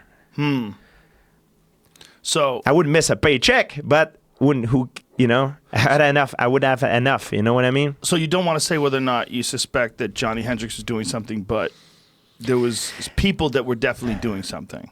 Yes, I don't have the evidence. Maybe he did. Maybe he didn't. That's a good way to look at it. I don't want to accuse, and a lot of guys they do it, and I don't want to judge them, because a lot of them they have a family to feed and everything, and this could make the difference between winning $1 million or not winning at all. You know what I mean? So everybody has a different reason why they do it, and it's just the system encourage it to do it. That's a problem. Yeah. And especially if there's no testing, or if the testing is very poor. Yes. Like the testing when you first started your career. I mean, basically, you just had to pee after the weigh-in and you were okay. You have to be... Even now, it's still easy to even now, it's... You think so? Yeah, man, it is. Like, how would someone rig the system Okay, now, let's say I have a whereabout on my phone, okay? Yes. Now I'm saying it, and everybody knows that, especially the cheater, they know that. Look, I thought it through. It's not 100% sure, but let's say I want to have an injection of a product that will last in my body for 2 days or 1 day. Mm-hmm. So I know that particular day I cannot be tested, because if I am, I'm screwed. Right. So I put my whereabout that I'm traveling to the freaking Antarctica, Antarctica, or anywhere, like somewhere that is crazy, believable. Yeah. And then I come back in two days after. But that substance will stay in my body for a certain period of time, but the effect of it will last maybe a month. Yeah. And now we talk about performance-enhancing drugs, Joe. People misunderstand. They say, oh, yeah, but it still doesn't make the difference. Yes, it does make the difference in an athlete. And the reason is, in the 80s and before, it was giving you more power, more stamina, more endurance. Now, man, with the technology, they have stuff that will change your reaction time, your confidence, your reset time. And this is a huge application, man. If you play baseball or you're in fighting, you see the things coming. You have your reaction time. You're sharper in the brain. What makes a guy athletic, it's not his muscle. The reason why Usain Bolt is he run faster, there's many reasons why, but one of the main reasons is because his brain, his nervous system is better. And if you make your nervous system better and more competent, better, you're a better athlete, man. You're a better fighter. You're a better baseball player. You're better person in a way. Of course, that effect is limited, but there's still the muscle memory thing that will last. You know, and it could last forever. So now with the technology, man, at one point the sport. That's why I'm afraid. I'm afraid the sport becomes so messed up that with the gene doping and all that. At one point, it would be all. Sport will be completely messed up in the future. I talk not now, but sport will be. It won't be any normal people competing. It will be all like kind of a cyborg people. Yeah, cyborgs. People are really worried about gene doping, and they think that they're already starting to do that in China. But not only gene, even the modern stuff, performance enhancing drug they do, man. It's very hard to catch up people. So like I said, it's easy to take something. I mean, there is always a chance that you get caught, but. That's how. If I would do it, that's how I would do. Yeah. And I would pretend I'm going in Antarctica, get an injection, then I come back and I'm good. Nowitzki told me that they're starting. Well, they have it and they don't know whether or not people are taking it, but they're taking testosterone as derived from animals, not from wild yams. Like the way they get testosterone now, if you get like a testosterone injection, they're getting it from wild yams. And somehow or another, yams, the fruit, the vegetable, yam, the tuber, it's like in Jamaica is the yam, yeah. That's how they're getting testosterone. They're getting it from that. Yeah, a plant, really? Yeah, they're plant-based wild yam testosterone. But now they're able to get it from animals. And the animal testosterone, you don't, like, they do carbon isotope tests. Yes. And the carbon isotope tests don't detect the difference between a animal testosterone and human testosterone. But these are current tests. One of the things that they do is they freeze your piss and they freeze your blood for, I think they're doing it for years. And this is how they've caught some of these Russian wrestlers. And they've taken away gold medals from guys that won in the early 2000s for, they've found new tests. And with the new tests, they've been able to determine that they were taking steroids. I think it's the same thing when Ben Johnson beat Carl Lewis. Yes. Yeah. Man, Ben Johnson is... Well, he was on some shit, but guess what? Carl Lewis was on some shit, too. I think 9 out of the 10 or 8 out of the... Like, the guy that finished, like, 8, like, he was a Brazilian guy. He got interviewed. He said, I was just a line fillers for the main guy.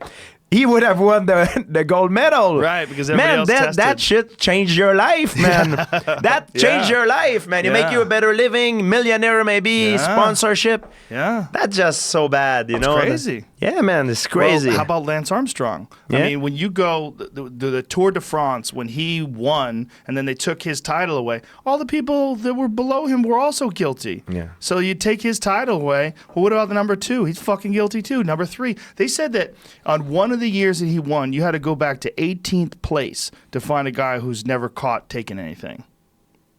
That's a dirty sport. But man, you asked me if I think he was taking. I don't know. But you have your suspicions. I have a suspicion, but it's not right if you don't have the evidence to accuse someone. Yes, I agree with and you. even today, it's if I think there is some guys, if there's a lot of guys that take steroid and performance enhancing drug, yes. Yes. And I have an idea of who. And I'm pretty, like, just for my gut feeling, 99.9% sure. But I don't have the evidence. It's not what you think.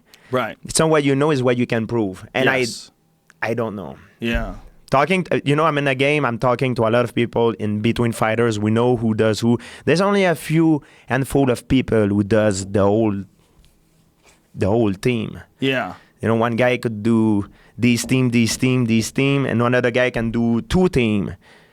The word goes around, man. Especially when you're top elite fighter, the word goes around. Like the people they talk to me and they say if I would be interested. I've been different offered before in different things. What have you been offered before?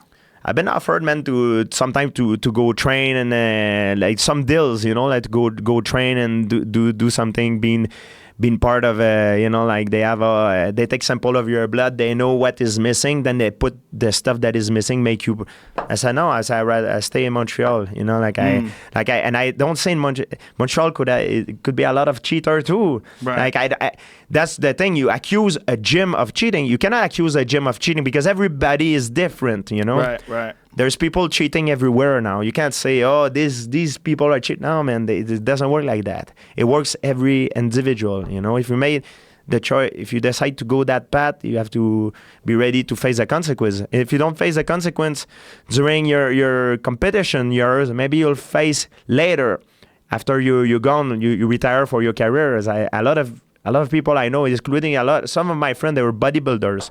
Now you should see their body are messed up, man. Yeah. Their hormones are all messed up. They got bad problem. I don't want to be like that, Yeah. I don't want to be like that. I want to be happy, I want to be healthy. Yeah, they tear their joints apart too. That's I had Dorian Yates on the podcast. He can't even do push-ups now. I mean, and Dorian Yates was Mr. Olympia. He was a fucking giant guy, but all that, everything just ripped apart. It's like everything's all fucked up. It just doesn't work right anymore, However, if you ask these people, would you do it again? Maybe they say yes. Maybe it was worth it. Maybe it was worth it. Maybe it wasn't. Yeah. I think it depends of every individual. You know what I mean? But for me, I'm happy with what I have so far. I could get more maybe in the future, but I don't want to go that path to try to risk everything. What did you think when testosterone replacement therapy was a thing and they were allowing people like Vitor and these people to take testosterone? I was so freaking angry about this. I think it was like, everybody. It's a different case for everybody, but I believe if you need to take the medication to compete, performance and medication to compete, you shouldn't be allowed. Shouldn't be competing. And Joe, I'm not against steroid. I'm gonna explain to like people say, oh, he's against. I'm not against steroid or testosterone. I'm not against it. If it's for the well-being, if it's an older man who he cannot have sex with his wife and he's like, man, he goes see the doctor. He's like, man, I lose the edge a little bit. The doctor will say, yeah, I put the cream that will increase your testosterone. And the guy is happier. He have sex with his wife. You're talking about competition. Yes. In terms of competition, if me and you were fighting and we sign that we're not using any weapon, and I'm talking about biological weapon, and we fight man to man as real martial artists by a code of honor, and you behind or me, I go and inject myself something to make me stronger or more competent. My could also help my neuron to fire better, to get something, to be better, to enhance my performance. Now I'm against that. Yeah. There's a code of honor, and if you don't respect that code, man, you should be out of martial arts. What are people taking that makes their reaction time better? It makes their mind work I don't better? know the name, but there is many. If you talk to a guy, there's a lot of things. A lot of things. I know a baseball player, they take stuff for the reaction time. Like the pitcher, because in baseball, in tennis, and even in fighting, before you throw a punch, there is like an indication. The body language, you read something. Like before you throw a ball, there's a movement. Before you punch, there's so you see better. Your brain. There's even a medication you can take for exam. You study in school. There's an exam. You have an exam tomorrow. You're gonna study the stuff that you need to know. It will increase. Then you go past the exam. I know it sounds crazy. Go get it. It's crazy, man. Well, I know Adderall. Adderall's one. It makes you wise, man. It makes you better in the brain. Mm-hmm. If you make your brain better, your nervous system better, man, you're a better fighter. Yeah, it's not only physical enhancement. It was in the 80s. Now we're in the 2000 year now. Now it's neurologic, man. That's when it's crazy dangerous. And soon it will be like with the gene doping, forget it, man. The athlete will be born athlete. You won't be a guy like me or like anybody that fight in UFC won't be able to compete in UFC anymore because they're not superhuman. You know what I mean? No, I agree. In the future, sport will be so messed up. It will be crazy. Yeah. We're all gonna be gamers, play video game. Yeah, right. Yeah, you're probably right. We're all gonna be gamers. This will be end. This thing that like being an athlete will.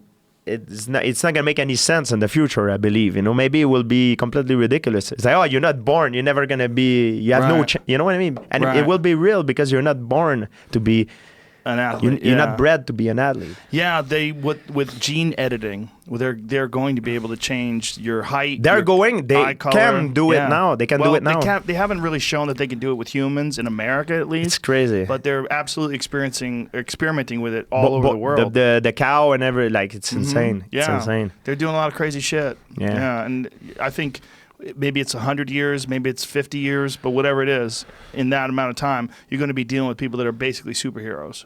Yeah. The sport will be destroyed. That's when that happens, sport will be destroyed. Yeah, no, I agree with you. The sport will be finished. Like the 100 meter, can you believe? Right. Like how freaking fast a human being can be to be closer to 0 second. Yeah. Like, do you think we'll pass the bar of 9 seconds one day? It's theoretically not impossible in a way. Like, I mean, at one point there's a line that you can't, like, you know, you can diminish the time, but it's like a curves, you know, like you can't, you know. But if we got that sort of performance enhancing drug, that would be But there'll crazy. probably be some sort of a side effect to it and some sort of a downside to it.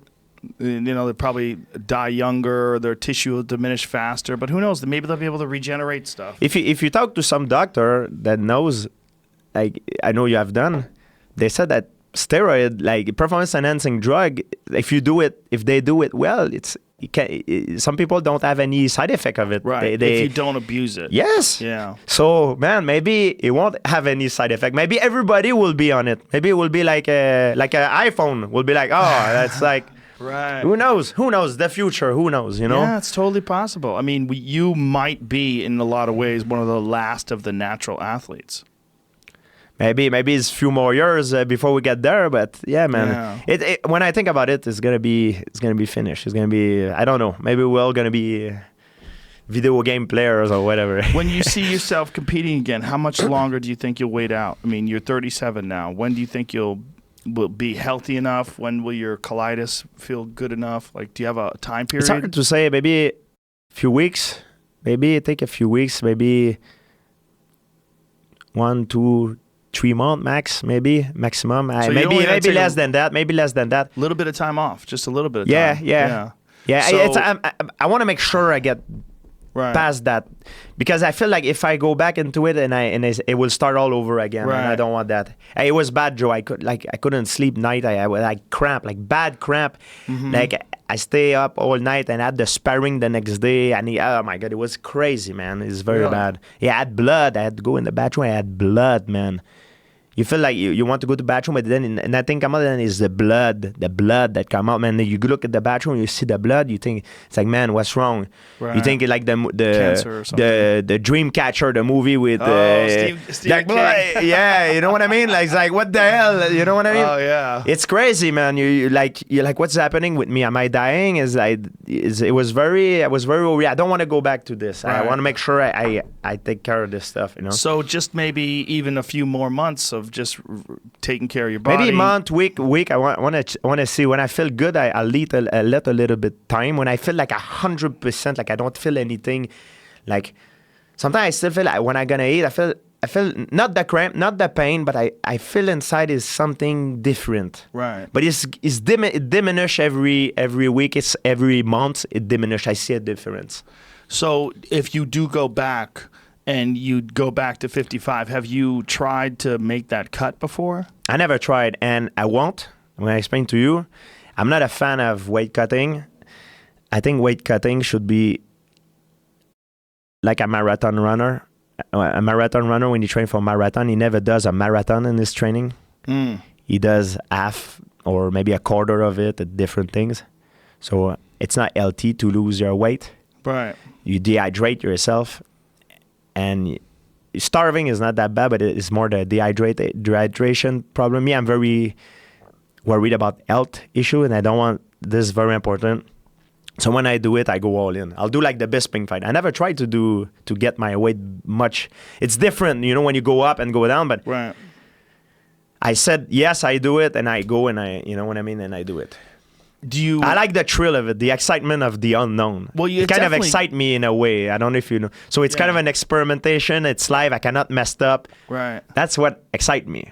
It's not I know I can. No, I don't know, man. I'm gonna do it now. It's happening now. That's what excites me. Well, there's guys that are your size, like Kevin Lee's your size. You know, he makes Kevin Lee is about my 155. size. I think He's a big guy. Khabib is about, I think, close to 200. I saw Tony Ferguson is like he was posting picture. He was 200.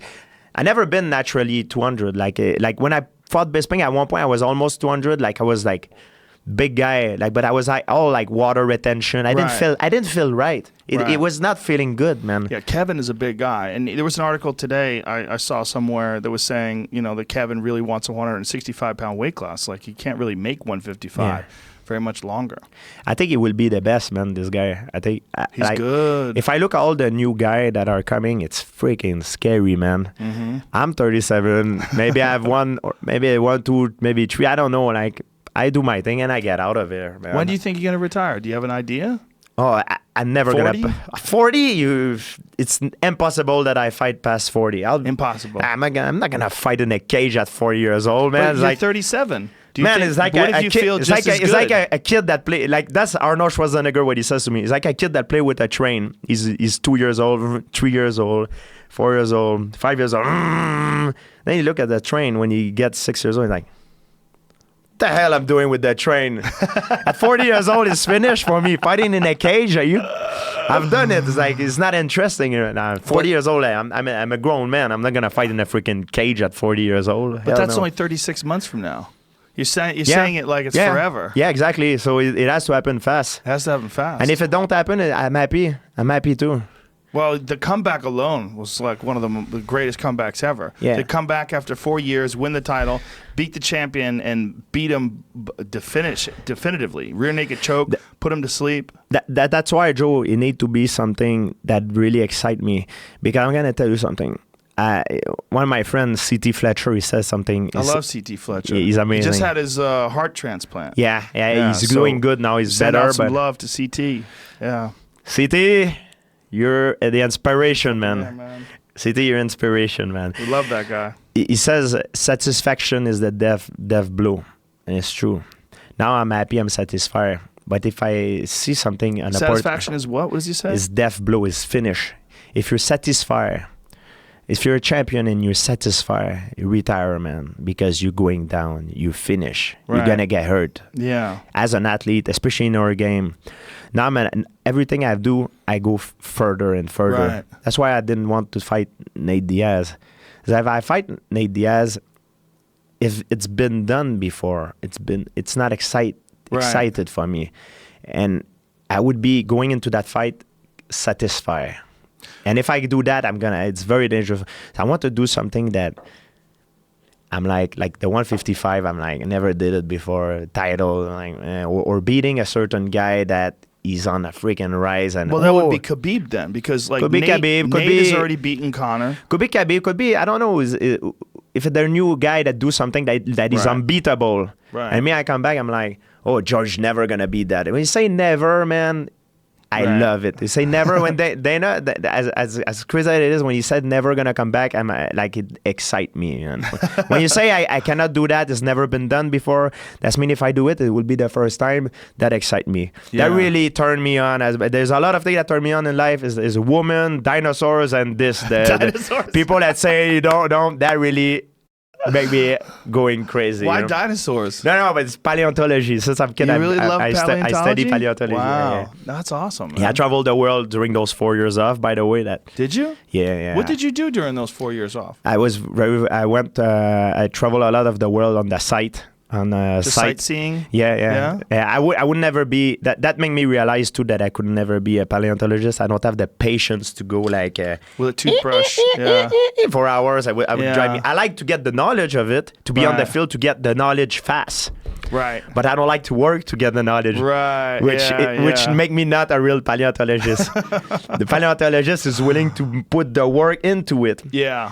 In MMA, I'm willing to put the work into it to become the champion, you know? Yeah. But in paleontology, that's how I because at one point I thought I liked both equally. Now I realize no, I like the sport better. The problem with the sport of MMA is so exciting, and paleontology is probably very exciting once you find like a T-Rex head or something like that. It's the knowledge, man. Yeah, the knowledge is exciting. I have a thing, and every month, every time they have a discovery, it's in my phone. Oh, like an app? Yeah. Yes. Nice. Every time is a new discovery or something, like boom.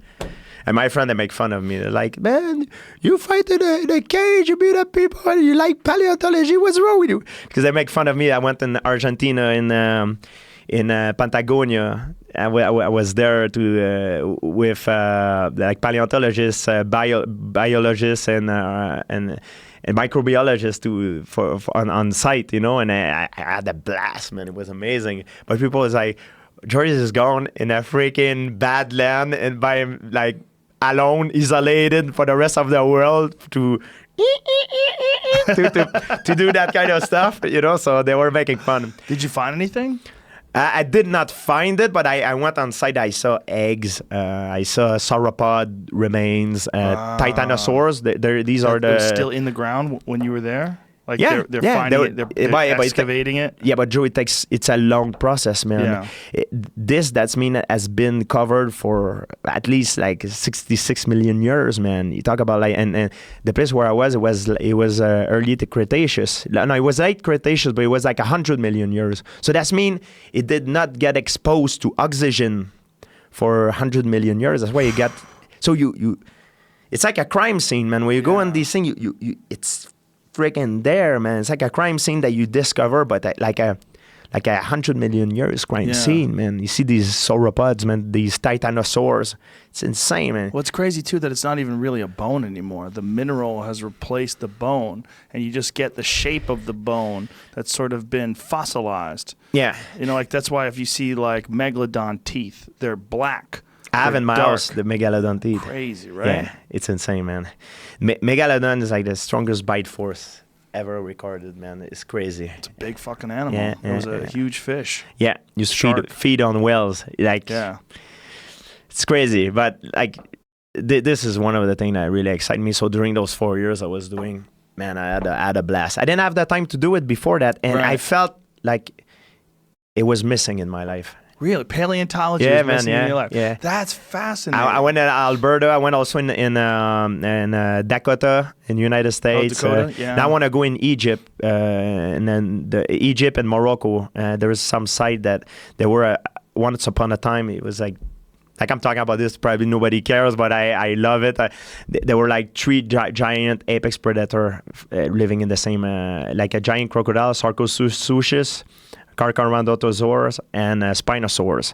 These 2 live in the same area. Wow. I wonder what happened. Like 3 alpha freaking predator for living at the same time. I wonder if they interact with each other, and it must have been a crazy time, man. I have a friend, and one of his good friends has a ranch in Montana, and he found something on the ranch, and he called this paleontologist, and they went to his ranch, and they shut the place down. Like, dude, you got a T-Rex here. Really? Yeah. Yeah, Montana. Yeah. They gave him over $1 million for it. Yeah. And they excavated this T-Rex in his ranch, and apparently it was a really good specimen. In Canada, if you find something, it's part of it. It belongs to the government. Oh, let's say you go. Canada. Let's say you find a bone in your backyard. It doesn't belong to you. Oh, can you believe it? Fucked up. Yeah, that sucked, man. It's very bad. That's America's got you guys beat for that. When I was young, Joe, I remember I used to live in countryside. I used to go and try to go to find bones, but I didn't know back then. I was not educated, so I thought maybe I could find dinosaurs. I was spending hours and trying to find dinosaurs. Every rock I took, I thought it was a dinosaur. I used to bring it back. And my mom said, yeah, it's a dinosaur, Steve. Yeah, right there. Because it was kind of a triangular shape. But then I found out that all the place where I come from, it was all erosion. So there's nothing from Cretaceous or Jurassic or Triassic back then. It's all like before that. So it's all gone. Yeah. So it's just crazy, man. It's been a long time. I was in Montana once, and there's this area that used to be the Great Western Inland Sea. And this area, like the ground is like this mucky ground, especially when it rains. Yeah. It's essentially silt, like the bottom of a lake. You know, that's because silt. it was like a sea in between, inland cutting the America in half. Yes. Mm-hmm. Yeah. And Appalachia and Laramida, the two continent cut.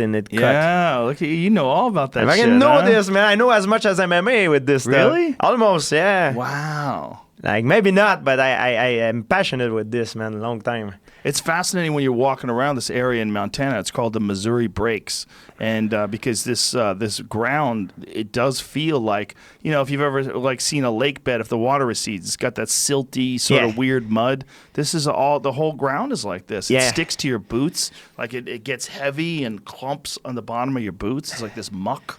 Maybe, man, we don't know what the future will look like, man. Sometimes I'm thinking, Joe, I'm like, you know, people talk about the environment. They say, the pollution will make... We have hot hair and ice age. Hot hair, it's been going forever. But sometimes I'm thinking, I'm like, yeah, okay, of course, the pollution and the human has an effect on the climate. Yeah. But I wonder how much of how big we have an effect. Some people say it's debatable. Is it that big or is not that big? Some says it's yes, it is bad. Some says yeah, it's bad, but we don't have that much of an effect as you know. I don't know about that. I would like to have a clear answer to for that. I think we have an effect, but I wonder how now we're going in the hot air. The glacier are melting, but the hot air will go to an ice age. You know that, right? Because of the current and everything. So I wonder how much of an effect and how long it'll take, you know, because we don't have any recent record of how long everything takes. We know a little bit, but not that much, you know. It's a fascinating subject. Yeah, for man. Sure. Are we gonna live through that time? Probably not, but I'm like, you know what I mean? It's like how long it will take. I'm very interesting about that. That's why I love these things. Learning from the past make you understand sometimes the present and the future. I think is really interesting. Yeah, no, I'm very fascinated by it. Are you still interested in aliens? Is that man. Still? So that's the thing. When I first came on your show, you cut me really off guard. Because most people that we talk about aliens, they completely think you're crazy or you disregard. Right. It's like, oh, you gotta talk about, like, you know, they most people that attract with so you feel like ridiculous. Right. Then after I found out you read a lot about that stuff, like the Sumerian text, the creation tablet, Zechariah and all that stuff. And I do too. I mean, I don't know if there is alien. Like I think there would be life form. I don't know if it's intelligence. We don't have evidence for it. Right. And I think our ego as human being want us to believe that the alien came and interact with us. Yes. That's our ego. But if they're that far in advance from us and they come from a different world, maybe they don't want to interact because we have nothing to offer them. They're not going to kidnap a farmer and ask him what kind of suspension he's wearing. You know what I mean? Like they think, you know what I mean? It's But think about what you just said about paleontology. I mean, we're paying attention to stupid fucking lizards that lived 65 million years ago. It's true. I mean, don't you think they would be curious? This weird monkey with nuclear weapons? Yeah, but we don't communicate with it. We don't interact. Right. We observe. There's ways that they can learn from us without communicate. I don't know. I mean, it's. Yeah. I think it's our ego that make us. We want to feel special. We want to feel that like, oh, we're different. You know, like we're different beings than, for example, a dog. Or we can think because we're smart, but like I don't know how this have been giving to us. Like I don't know. You know, like, and you were talking about it. Like when I was young, I used to have.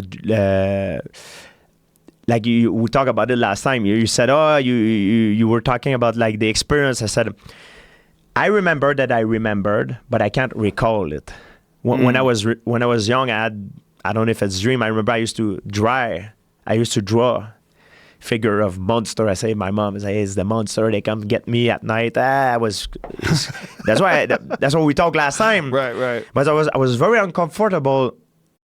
And I didn't want to talk about it because I was like, man, how the hell he knows it? You know everything, man. This guy, he knows everything. He made research and stuff. So I made the drawing, and then my mom, even now today, I said, hey, I want to see the drawing, you know, like, I showed the drawing, and I'm like, and then after I remember later, I remember that I remember, but I couldn't remember. You understand what I mean? I remembered. That I remember that's something that happened, but now I can't remember what exactly happened. Right. Could be a nightmare, could be another sleep paralysis or paralysis. Yeah. My imagination. I don't have evidence. You know what I mean? Yeah. But that's what we talked about it last time, and that's what happened to me. And I hope it's nightmare. It's nightmare. You know what I mean? But the thing is, later on, I saw some documentary on TV. I saw some people that had the similar experience as me, loss of memory and things like this when they were young, and they claim they get a hypnose and stuff. Then they go back in time and they explain they get abducted by alien. And then I start to freak out about it because I said, man, is that what happened to me? But there is a lot more logical explanation. You know what I mean? But that's why when you brought that back, I freaked out. I was like, how the hell he knows this? Like, how the hell he knows this? Like, I didn't want to talk about it, but then it was also my agent was there. He's like, hey, we need in 10 minutes. I'm like, we were misinformed. We didn't know that podcast was like that long and this. I was like, all these things in my head, like, beep, beep, beep, and I didn't know what to make of it, you know? So that's what it was. Yeah. It's entirely possible that we're experiencing something when we're dreaming, that when we're sleeping, when we're unconscious, that maybe there's dimensions that the consciousness travels to that are non-physical. That like this dimension, what we're in right now, we could touch this table, move this microphone around. Yeah. These are physical dimensions. But it's entirely possible that whatever your spirit is, or your consciousness, or your mind, when you're thinking of your thoughts and your soul, that you said you're a soul. Yeah, whatever that means. You believe is a soul. You believe. I don't know what that means, though. Okay. It's a weird word, right? Okay. It has religious connotations, but I agree. But the idea of whatever your essence is as a human being, there's something inside of all of us that makes us conscious and aware and there, and then that something is not there when you're sleeping. And so is it dormant? Is it just recovering, which is, the scientific version of it? Or is it possible that while you're in this dream state and your body shuts off, that your mind and your consciousness travels to a non-physical dimension that you can only access through the chemicals that are released in your brain, which we know produce psychedelic experiences. So if you took the chemicals that are released during your brain or inside your brain, like dimethyltryptamine, and there's all sorts of different psychedelic chemicals that are produced by the mind. If you take these outside of the dream state, if you take these drugs, you have these crazy, fantastic experiences. And we know these are produced by the brain. They produce. They produce by the brain also. Yes, they're produced by the brain. They're produced by the liver and the lungs. Yeah. We believe they're produced by your third eye, which is your pineal gland. They've shown, the Cottonwood Research Foundation has shown that this is done in rats, that rats produce dimethyltryptamine in their pineal gland. Doesn't necessarily mean that people do, but it's logical to imply that people probably, or conclude that people probably do it as well. So those chemicals that are producing these psychedelic experiences are being released by the brain, but we don't know why, and we don't know what they're doing. When you sleep, like you have a guy, Matthew Walker. Yes, it was amazing, right? When you sleep, your guardian, your logic is not there. That part of your brain is gone. Right. Yeah. So that's probably the most logical experience. But it's kind of a freaking scary thought of thinking that, man, is like it makes you wonder. Sometimes you're at night alone and you're thinking, man. And me, I'm a guy that think a lot. I'm thinking about all kind of scenario. Like in a fight, I think about all scenario, but in life, I'm the same way. Yeah. I'm thinking, what if this happened for real, or what if, like, man, it's a scary talk, man. It is nothing more scary in the world. Well, what is scarier? Is it scary to think that when you die, you're just gone and nothing happens? Or is it scary to think that your consciousness leaves this physical dimension and goes into what's essentially a well of souls?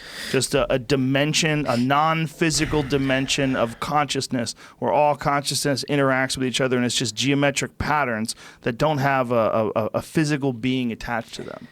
It's hard for me to believe the consciousness is not material. Because let's say you would say, sometimes they say, oh, he's a good person, he's a bad person. I don't believe there's good and bad person. I believe there's no baby born good or bad. I believe it's your environment and that shape you. It has a lot to do with it. Genes have a lot to do with it. So when you say the mind, let's say I'm a person, I'm a certain way. You know me as a certain way. And it happened to me. I know I have a friend that happened to him. He was my best friend. And he's dead now, unfortunately. He was a certain way. But he got a car accident. I remember after his car accident, he changed, man. He was not the same guy. He became a little bit paranoid. He had some kind of dementia. Yeah. So the person I knew was kind of dead. Yes. But it was physically... the DNA, everything was the same, but the person is different. Right. So when you say the soul, the mind, it would be really not materialistic, that would not have changed. But his personality was completely different. He had a short temper. I remember he had a girlfriend who was extremely jealous. He was starting to beat her and stuff. He was completely different person that you knew before. So if they say the mind, your brain is materialism, but your mind is not. So if you have an accident like my friend, I mean, you have some sort of dementia or something, that's mean if it's not materialism, it would not happen. It's possible, but it's also possible. It's hard to say, right. and you have the explanation that are like subjective and objective. If I pinch you, you say I'm hurt. There is no objective way for me to tell you that you really hurt, because even if I open your brain, I can't see it. The only way I know is because of my experience, but it can't prove it. Right. So fucking who knows? Who really knows? I don't know. It's also possible that when you think of consciousness or the soul or the what's going on in the mind, it's expressed through the body, and then when the body is damaged, that consciousness is damaged as well, because your consciousness is now being expressed through a lack of certain hormones. Your mind itself, the very brain, might be an antenna or something that uses consciousness in order to move through life, but that consciousness is independent from the brain, and that the brain being damaged is just expressing consciousness in a fucked up way, because you've got dementia or Parkinson's or what other neurological disorders that people have, but at the center of it, it's still the same thing. It's one of the things that people say when they have, like, so you mean Ali. If let's say you die, you finish, the best out of you will You mean will still exist somewhere? Not necessarily somewhere the in best the... out of you, but you independent of the body. These are just theories. Okay. But there are people that believe that consciousness is non-local and that the body actually is just like an antenna for your consciousness. Now, if the body is damaged, if your hormonal balance is all fucked up, your neurological system is out of whack, you have, like one of the things that Muhammad Ali said when they were talking to him about his Parkinson's is that he's still in there. He just can't express himself because his body had been damaged by so many fights and so many hard sparring sessions and so many blows to the head that he wasn't capable of expressing himself, but inside he was still the same guy, but he was trapped. His consciousness was trapped in a broken body. I see. It's like a prison, like a locomotion system. Yeah. I see what you're trying. And you know, when you think about CTE, like a lot of these football players, like you know that Aaron Hernandez guy that was a murderer, and he was a football player, and they examined his brain after he was dead, and like this is one of the worst cases of CTE we've ever seen. After he killed himself in prison, they examined him, and the idea is that your consciousness is supposed to be expressing itself through a healthy brain, right? Through healthy hormones, a healthy endocrine system, a healthy neurological system, and that in that way your brain your consciousness can express itself and do so without any physical hindrances. Then there's also psychological hindrances. But what is LT? At what age? What age are you LT? At the start, the moment you start breathing and living, there's some sort of change that occur in your body. Yeah, so what is the LT state? That's a 15, 12, 1 year old, and then right. You're 1 year old. You're not the same person at 15, and 15 you're not the same as 30. I think 30 you're not the same as 60. I think they're not. There's no independence. I think they're all connected, and I think that the physical vitality of the body is important. The vitality of the mind's important, but I think there's probably something, when the first time I saw a real dead body, like up close, was my grandfather. My grandfather died. And, we went to the funeral. They had an open casket. It was very strange. But one thing that I realized when I was standing there, I'm like, he's not even there. He's not here.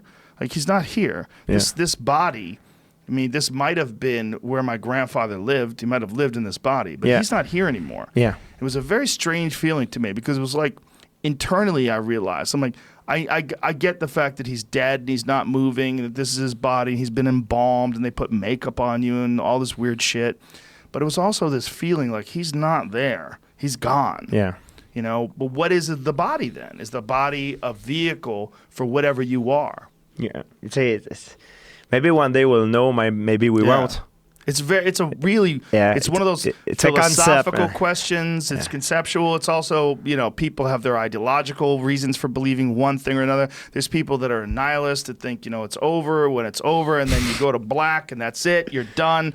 End of story. Nothing happens when you're dead. Well, you don't know that because you've never died. We can't know. Yeah, it's a real open-ended question. So, I'm on the same page as you for this. I do not know. Yeah. A lot of idea has been presented to me. A lot of the idea I rejected because it didn't make sense to me logically.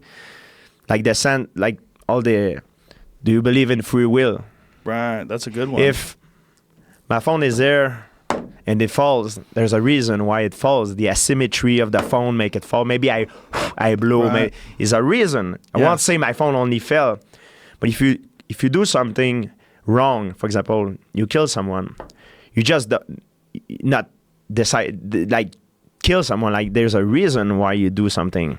And if you go back, there's a reason of the reason of the reason. It's like it's like a domino. Yep. Sometimes I'm like, man, it make me think like I have no choice. Right. Like, oh, you're world champion, you work for it. It's like, yeah, but I have no choice. So I have I don't deserve any props because I have no choice. Right. You are the product of your life experiences. To me, that's what makes the most sense for me. Yeah. People think I'm crazy, but I have an argument with sometimes like a lot of religious people. They say, oh, yeah, but this or that. But like I that's how I believe. I believe sometimes it doesn't mean I don't believe in God it doesn't mean I'm different like in my belief, but I believe I have no choice. If I do something, I have no choice. But you do have ethics and you do have morals and you do make decisions. So that's where it gets slippery. I don't think I made decision. No? And then it was a cause to that decision. There's a cause to everything, and by definition, there is a cause. There is no free will. Well, it's a good argument. I've heard it. I mean, Sam Harris argued it to me the best and made me really reconsider. And Robert Sapolsky, who is a famous scientist and deals with a lot of the functions of the human brain in terms of like our motivations for things, his take was that in the future there will be, when we look back today at like people that burn people for witchcraft and stuff like that, how foolish they are. Yeah. He thinks we will have the same reaction to people judging and punishing people based on their behaviors. I agree 100%. Wow. Just go back in time back in the I think it's ancient Greek. Mm-hmm.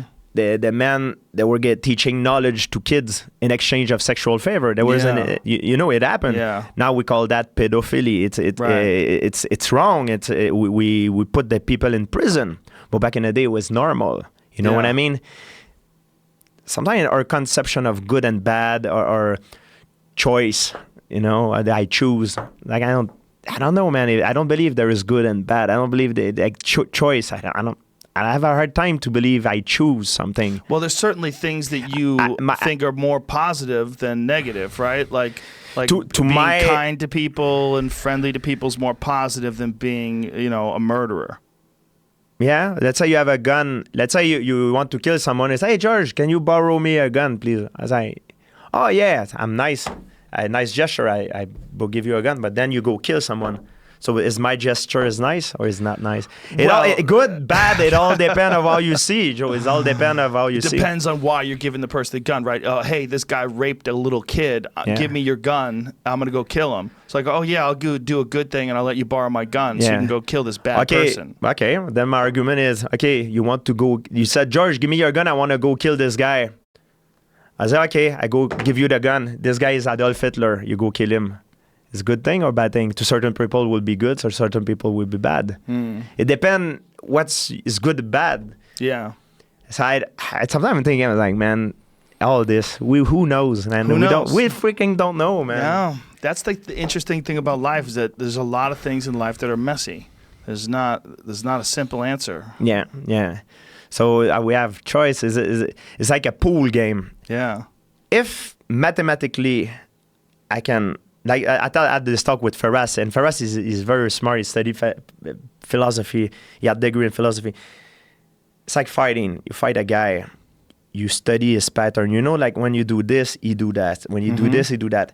So if you do this, you think he will do that, but maybe he won't because the environment has changed since then. But it's the same thing. So if you play pool, if I can measure the strength that I hit the ball, ricochet on certain ball, if I can measure everything precisely, I will know where all the balls are ending up on the table. You agree with that, right? Yes. If I know all the data of the universe and I can predict. Do you agree with that? It would be the same thing with you. If I know you by heart, I know your genetic background, I know all the data of the universe, and it's impossible to know. If I would know, I will know specifically what would you do exactly right now. If I do that, you will know. You know what I mean? Right. How you would exactly react or what you're about to say to me. Yeah, it's impossible. Right. It's so impossible. That's why I don't believe in that's why I don't believe in free will. I believe it's all. It could be measured, but we don't. It's impossible to measure. Right, and then when you see people that are doing good things and achieving good things, it motivates you to do good things and achieve things, and that also changes all the people around you and makes them move in a certain direction as well.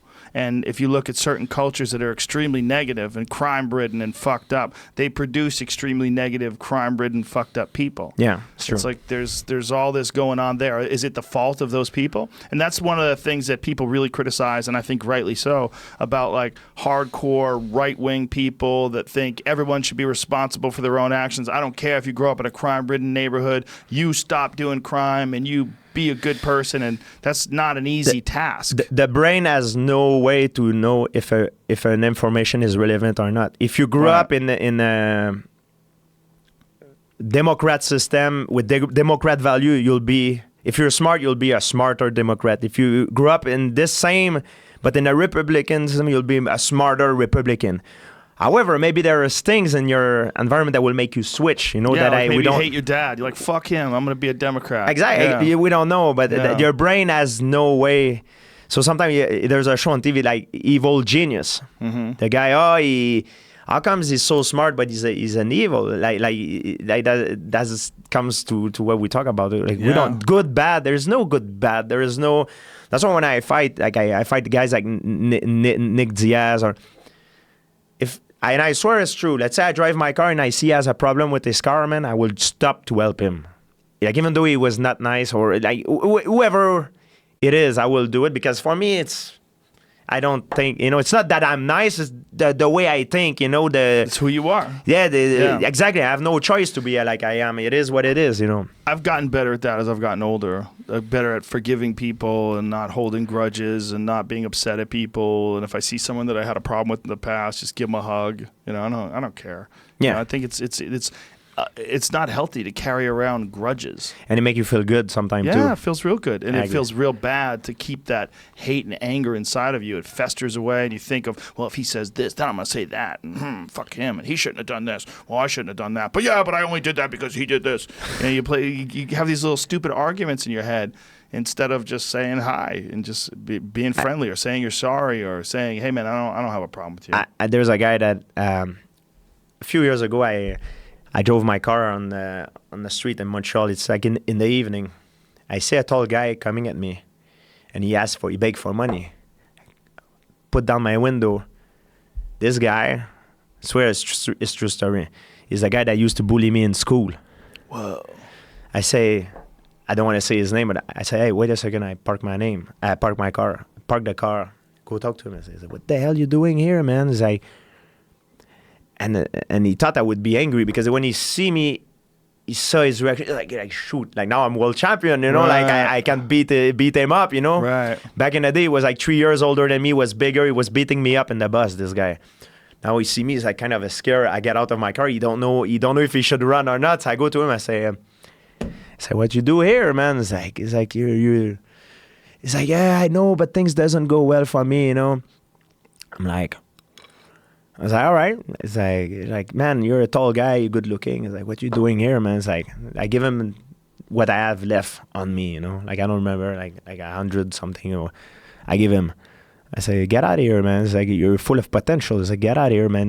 Like, when I was young, when I wanted to be like you're a tall guy, man. You're good looking. It's like full of potential. So I shake his eyes, like, no problem. And then he say, thank you, George. You get out, then I don't hear about him. Few months later, I go to my parents' house for having dinner. Then my dad say, hey, who come to the house a few days ago? This guy. I'm like, yeah, I met him. He said, yeah, he said you met him in the street, but now he said he came to thank you. He wanted to talk to you, but I said you don't live here, and I didn't want to give you a number. But he said, look, George, he talked to me. And he said he changed my life. Now I have a job and I feel good. I just want to say thank you to him. And it feels so good. Like wow. Just when I met him and I didn't get angry at him, because it was still there. He did very bad stuff to me when I was young, but when I see him, it made me feel good. Kind of a relief now. Yeah. And this guy, when I was young, he was beating me up in the bus all the time. He was ridiculizing me. I had like Adidas pants that you can tie it like this. He was like taking off. So I was like an underwear in front of everybody, in front of the girl. He was beating me up all the time. And he was stronger than me. He was like 3-4 years older than me. And he was tall and strong guy. He's a hockey player back in the day. And I couldn't beat him. Even with martial art, he was always stronger than me. He hurt me a lot, like back in the day. So my dad, one time, I got beat up in the bus. So I told him, because I came back with a black eye. One time in my life, I told my dad what happened. I never said anything, but I said my dad, I said, yeah, he's a guy in the bus, he beat me up. I said, I tell him the name of the guy. So my dad, what he did, he found out I'm from countryside, so everybody knows who everybody lives. He goes to the house, he talk to the dad, he say, listen, stop, can you tell your son to stop hitting my son in the bus because he need to be focused on the school? And the dad, when my dad came back, he said, hey, I want to talk to his dad, he's going to stop. So he said his dad was like drinking and stuff. and he was beating the shit out of his son. So the way this guy learned to communicate through his dad was beating him up. He was drunk and beating him up. That's the way he was communicating with me. He was beating me up because he learned the same way from his dad to communicate. So I was just happened to be at the wrong time at the right time in his life at the perfect. I was the guy that was getting beat. So when we say good and bad, he was not a bad person. To my version of life, from my perspective, he was a terrible person back then. He was terrible. I wanted to kill him. He made my school time miserable, man. I was humiliated all the time. I was getting beat up, and I was very proud person. So I used to go fight him all the time because I was proud. And at one point, I fought him so many times. He said, "Oh, this guy is completely insane." I stopped bothering him because I was never giving up, even though I was getting beat up all the time. But to my own eyes, he was a bad person. But through his eyes, it was a different story. And through his father was a different story. Everybody was a different story. Yeah. It's just to say that when I met him, that what we talk about, it feels so good. Just to meet him in the street and make kind of a peace and give him money. Yeah, you beat me up, you didn't. But you know what? Even though you did that, I give you the money. And now it make me feel like I'm kind of a revenge. Yeah. Better than a revenge. It made me feel like, yeah, man, you see, without me, you wouldn't have nothing maybe to sleep or eat tonight. So I give it to you. I still give it to you if you do that to me. That make me feel much better than if I would beat him up. Yeah. And don't you think that maybe that guy and him doing that to you was one of the reasons why you became a champion? Because you got into martial arts very heavily because of being bullied. Yeah, because I was beating up in school. Maybe it was. But he was not the only guy that was beating me up. All his friends. But he was kind of the guy that was all the girl liked. And he was like the taller, stronger guy. So he was kind of the alpha guy at the time. Maybe it was an influence. Like I said, I don't believe only one thing influenced me. But it's many things, many causes that make that happen. But maybe it's one of the cause, yes. Yeah. That's crazy. I could be wrong, I could be right, but that's my philosophy in life. That's how I think. So everybody says, "Oh, George, you're a true martial artist, you're a good guy." That's why I thank you. I don't have the time to explain to them everything I just told you. Right. But that's how I think. And when they say you're a good guy, I was like, thank you. I'm not a fucking good guy. I'm me. I'm myself. I am the I am. But it makes me happy when people say that. But you are a good guy, and you try to be a good guy. I try to be, that's but who you are. Yeah, I try to be. That's who you are. I try to be good model, good role model. I think it's important for me through my value that I've been raised. Yeah. But doesn't mean I don't like other guys. I like the guys that I like the most to watch their fight. They're not the good guy. Yeah. My favorite fighters to watch are not the good guys. Yeah. Charles Sonnen, I like to watch him. The Nick Diaz, I like to watch Nick Diaz. Mm-hmm. I like Conor McGregor when he fights. I like him. Yeah. The good guys are boring, man. They're boring guys. They make me fall asleep. I like the drama. Even though I don't act like it, I like it. People will be like it. I know it's completely contradictory. I love the Tito Ortiz back in the day. He was my favorite. Yeah. Man, Tito Ortiz, man, he was amazing. Came with his flag, bad guy, man. I loved it, man. Star Wars, I love the Sith Lord. They're much more charismatic than the Jedi. Are you kidding me? Jedi Karate Kid, the new Karate Kid. I watched the first episode. I'm hoping Daniel San get beat up all the time. Johnny Lawrence, I hope he smashed his head. He didn't do it. So you know what I mean? That make me a bad person? No, it's just it's different. The way that's how you see things, Right. When you see a lion chasing a gazelle, do you root for the gazelle? I hope the lion catches the gazelle. Yes, exactly. Exactly. Yeah. Is that good or bad? People and don't eat meat is not natural. Right. It's what is natural? What is not natural, man? Yeah, it's an interesting conversation. When you talk about this, people think, oh, St-Pierre he just get hit in the head too many times, but it's just not now. My English is good. I can communicate it through it with you. It's easier. I feel more comfortable. Yeah. And it is what it is. But that's why I like it, because you're a person too. I'm kind of a big fan of you too, and I know you. I didn't know that in the beginning when I first to know you, but now I know that you get interested in the same thing that I am interested.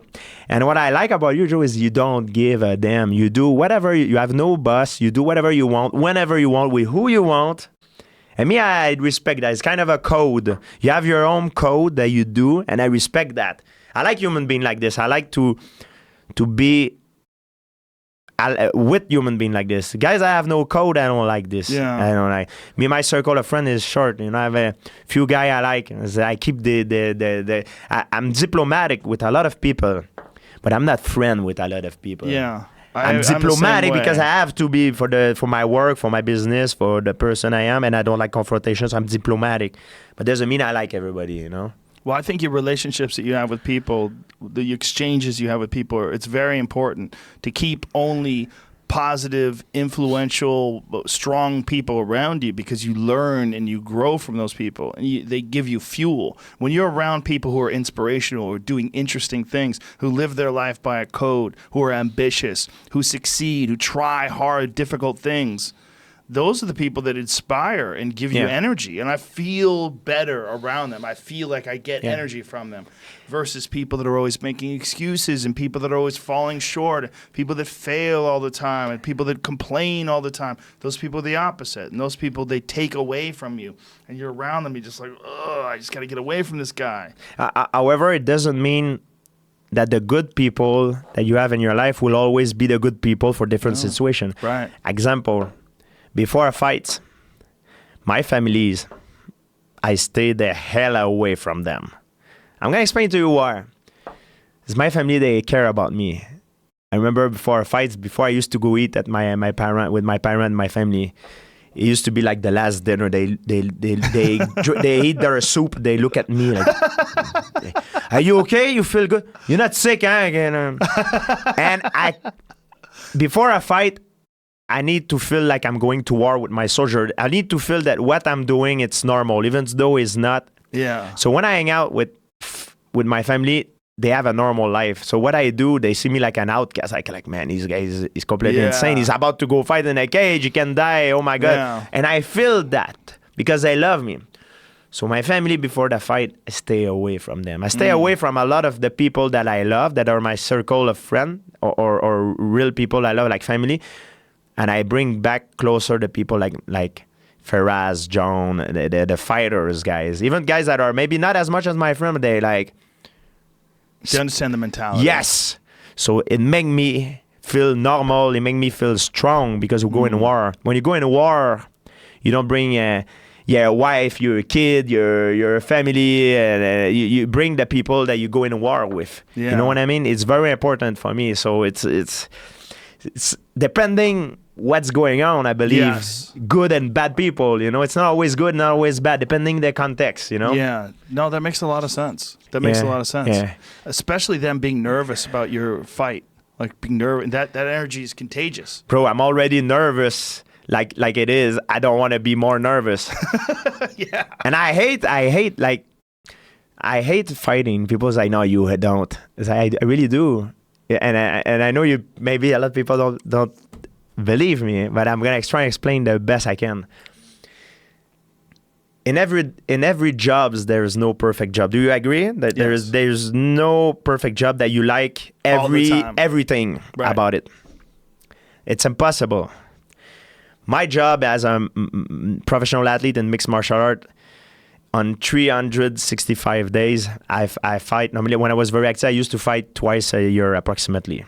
Not more than that. I never wanted to more than that, because I wanted to stretch, especially when you want to stretch when you're a champion, because it's better for advertising, also for longevity and everything. So more time, more money, more business-wise and everything, and longevity. So about twice a year. In 365 days, there's 2 days that I hate the most. Is the day that I'm fighting. It's freaking unbearable. The feeling of uncertainty that if you don't know if you're going to be humiliated, you're going to be the victor, or you're going to be the loser. I care so much about it that it is freaking unbearable. As much as I try to dismiss it, it's unbearable. However, I like the fact that I'm a free man. I'm my own boss. I do whatever I have. I have access to certain things like VIP stuff that most people don't. My quality of life, the money, I didn't have it before. Now I do. I love my job. I'm very happy about my job. But there is thing about my job that I hate the most is fighting. I freaking hate. I love the study of fighting. I love the science of it. How I'm the tactical, the physical. I love to train. I love to walk in a room and feel strong. I know if something happened, I'm the man, even though it's an illusion because with a bullet and nobody is faster than this. But I like that lifestyle. I do it for the lifestyle, for what it is. I don't do it for the fight. I freaking hate to fight. I had this talk with Rory McDonald at one point. I was like, hey, why you like fighting? Oh, I guess I like to fight. He said, you like to fight? He's like, fuck no, I don't like to fight.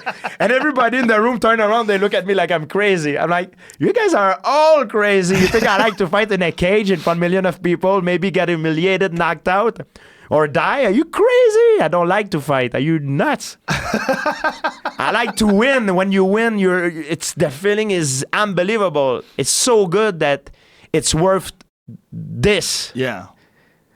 But I hate it, man. Do you hate the day of the fight up until the fight? But once the fight starts, how do you feel? Once it starts. No. When it starts, it's gone. All this is gone. All the anticipation's gone. I hate the day. The build up. The day. The day. And the closer you get to the day, I love it, but I start to hate it more. It's like a hate that build up, like a bubble of hate. And by that time, that it's time to freaking walk out, the mini second that it's time to walk out, and like Burt Watson used to be the guy used to kick out the door. St-Pierre, you ready? Ah! Now he's not there anymore. Yeah. Unfortunately, I used to like Burt. He used to give me the we're rolling, bro. So I used. It's like a bubble that built up in my stomach. That hate, and I freaking hate. I'm even in the locker room before the fight, and I fucking hate it. My last fight, it's crazy. I saw my friend Eamon get knocked out, and I go at the dinner. Everybody's like dead people like this, and I see something is wrong. I say, what's wrong? It's like they told themselves before I get in the room, don't tell them that Eamon lost. Don't tell him it's gonna affect him. So I get in the room, and my friend Eddie, who wasn't there when they tell each other, first thing he says to me is like in the room, he's like, hey, Eamon lost. I'm like, oh, is he okay physically? He's like, yeah, he's okay. And everybody's like, holy shit. So Eamon lost. I remember Joe Duffy lost. Mickey Gall lost. So I go in my locker room. I see one guy with the ice bag. The other guy is all fucked up like this. And I'm like, man, all my locker room lose, man. Holy shit. I freaking hate this job, man. Then I'm thinking, it's like everybody tried to make me think like, oh, it's gonna be good. It's one of my agents like, don't worry, it's gonna be fine. It's like, it's okay, man. Don't talk to me like this. I choose be here. I'm a warrior. And I say, go sit now. It's gonna be fine. Like I want to be a warrior. Yeah, I don't want to be like, you don't want to talk to them. Yeah. Oh, it's gonna be fine. Don't worry. How and the fuck do you know? They go like this. Yeah. Like when I fought Matt Hughes the first time, they go like this guy. They grab me like, don't worry, George, it's gonna be fine. They look at each other like he's fighting Matt Hughes. He slam everybody on his head. Holy shit! I'm feeling like I'm going to a cemetery. Someone just died. So I'm in the locker room. Everybody freaking knows. I'm like, damn. Then I'm like, okay, shake it up. I go in the bathroom by myself. I go look at myself in the mirror, and that's what I do before the fight. I use James Lange theory. Who? James Lange is they say that the spirit can dictate your mind. They say you're thirsty. Your mind tells I'm thirsty. You grab the water, and your spirit can dictate your mind, but your mind can dictate your spirit. So I go in the bathroom. I close the door. People think I go to bathroom to piss or whatever, but I don't. I close the door and I say now I see a lot of negative shit. So I go in front of the mirror. I say to myself, I say. Try to convince myself like a kid, like I'm the greatest, I'm the strongest, and I think of it, look at me, and I'm this, I'm beautiful, I'm strong, I'm this, and then I'm faster, I'm stronger, I'm gonna win. It's like these young guys, they lose, but I'm gonna show them what the way to do it. You know, maybe they fail, but I won't. I'm gonna show everybody how it should be done, man. So I come back in the gym with the glory to show them that I achieve it, and that's how it should be done. They're gonna follow me, man. So I try to boost myself, man. Open the door, go back. I still hate my job, but I'm a different person than when I got in the door. So I play with mind games like this with myself all the time. It's stuff that try to change your attitude. And it's very important for a fighter because the confidence is a key for a fighter. Some guy, they do stuff very basic in a fight, but they do it. When they do it so good and they believe in it. They don't hesitate, and you have no room for hesitation in a fight. You go 100%. And when you go 100% with confidence, that's when the magic can happen. You know what I mean? If you have the skills, but you don't have the confidence, is John says that you have the skills and you have no confidence. It's like having money and you don't spend it. That's what John Denaro told me. But if you have the confidence without the skills, it's not good too. It's like a dream that cannot be achieved. You don't have any way together. But if you have both, that's when the magic can happen. I remember when John says that to me all the time. So you have the skill and you have the confidence. And confidence is not a choice. Confidence is not a state of mind. It's a choice, man. You can build it in your head. When something bad happens, you build it and work. Try to work on your person to build it. This is something you can work on yourself, you know? And that's why I've been doing. Yeah, it's like all these other things you're saying. There's no one answer to how all this is done. All those pieces have to come together. All those pieces have to be together in order for you to be able to just go out there and do it. But I love the fact that you say that you don't like it. I freaking hate it, man. I hate it probably even in the locker room when I got there. When I got there that night, and like every other night that I'm fighting, ask my agent, ask even Ferraz. I always tell him, I look at him as like, so what the hell I'm doing here? What the fuck? I'm so stupid. I should have. Oh my god! And we always laugh at it because now it become at the point that I know it. People say, "Hey, with experience, do you become more courageous? Do you become how do you say? Do you lose the fear? You don't lose the fear. You never lose the fear. You learn how to deal with it. You accept it. Before I did not accept it in my earlier fight." Like Matt Hughes, my first time I fought Matt Hughes, I was fighting this monument, oh my god, I didn't sleep for the week, man. I came like a freaking zombie. I was like, oh my god. Like even in the stare down, I couldn't even look at him. I look up like this. It's like I couldn't imagine myself. I knew I was going to lose. The confidence was not there.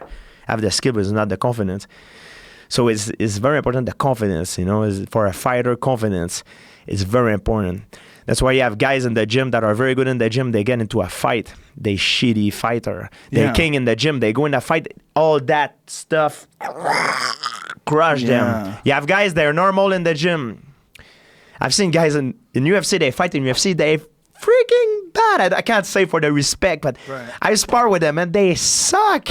When they fight, they do stuff that it's amazing. I'm like, I didn't even know it. That wasn't his repertoire of technique. That he just did a katagatami or something. I'm like, man, it's amazing.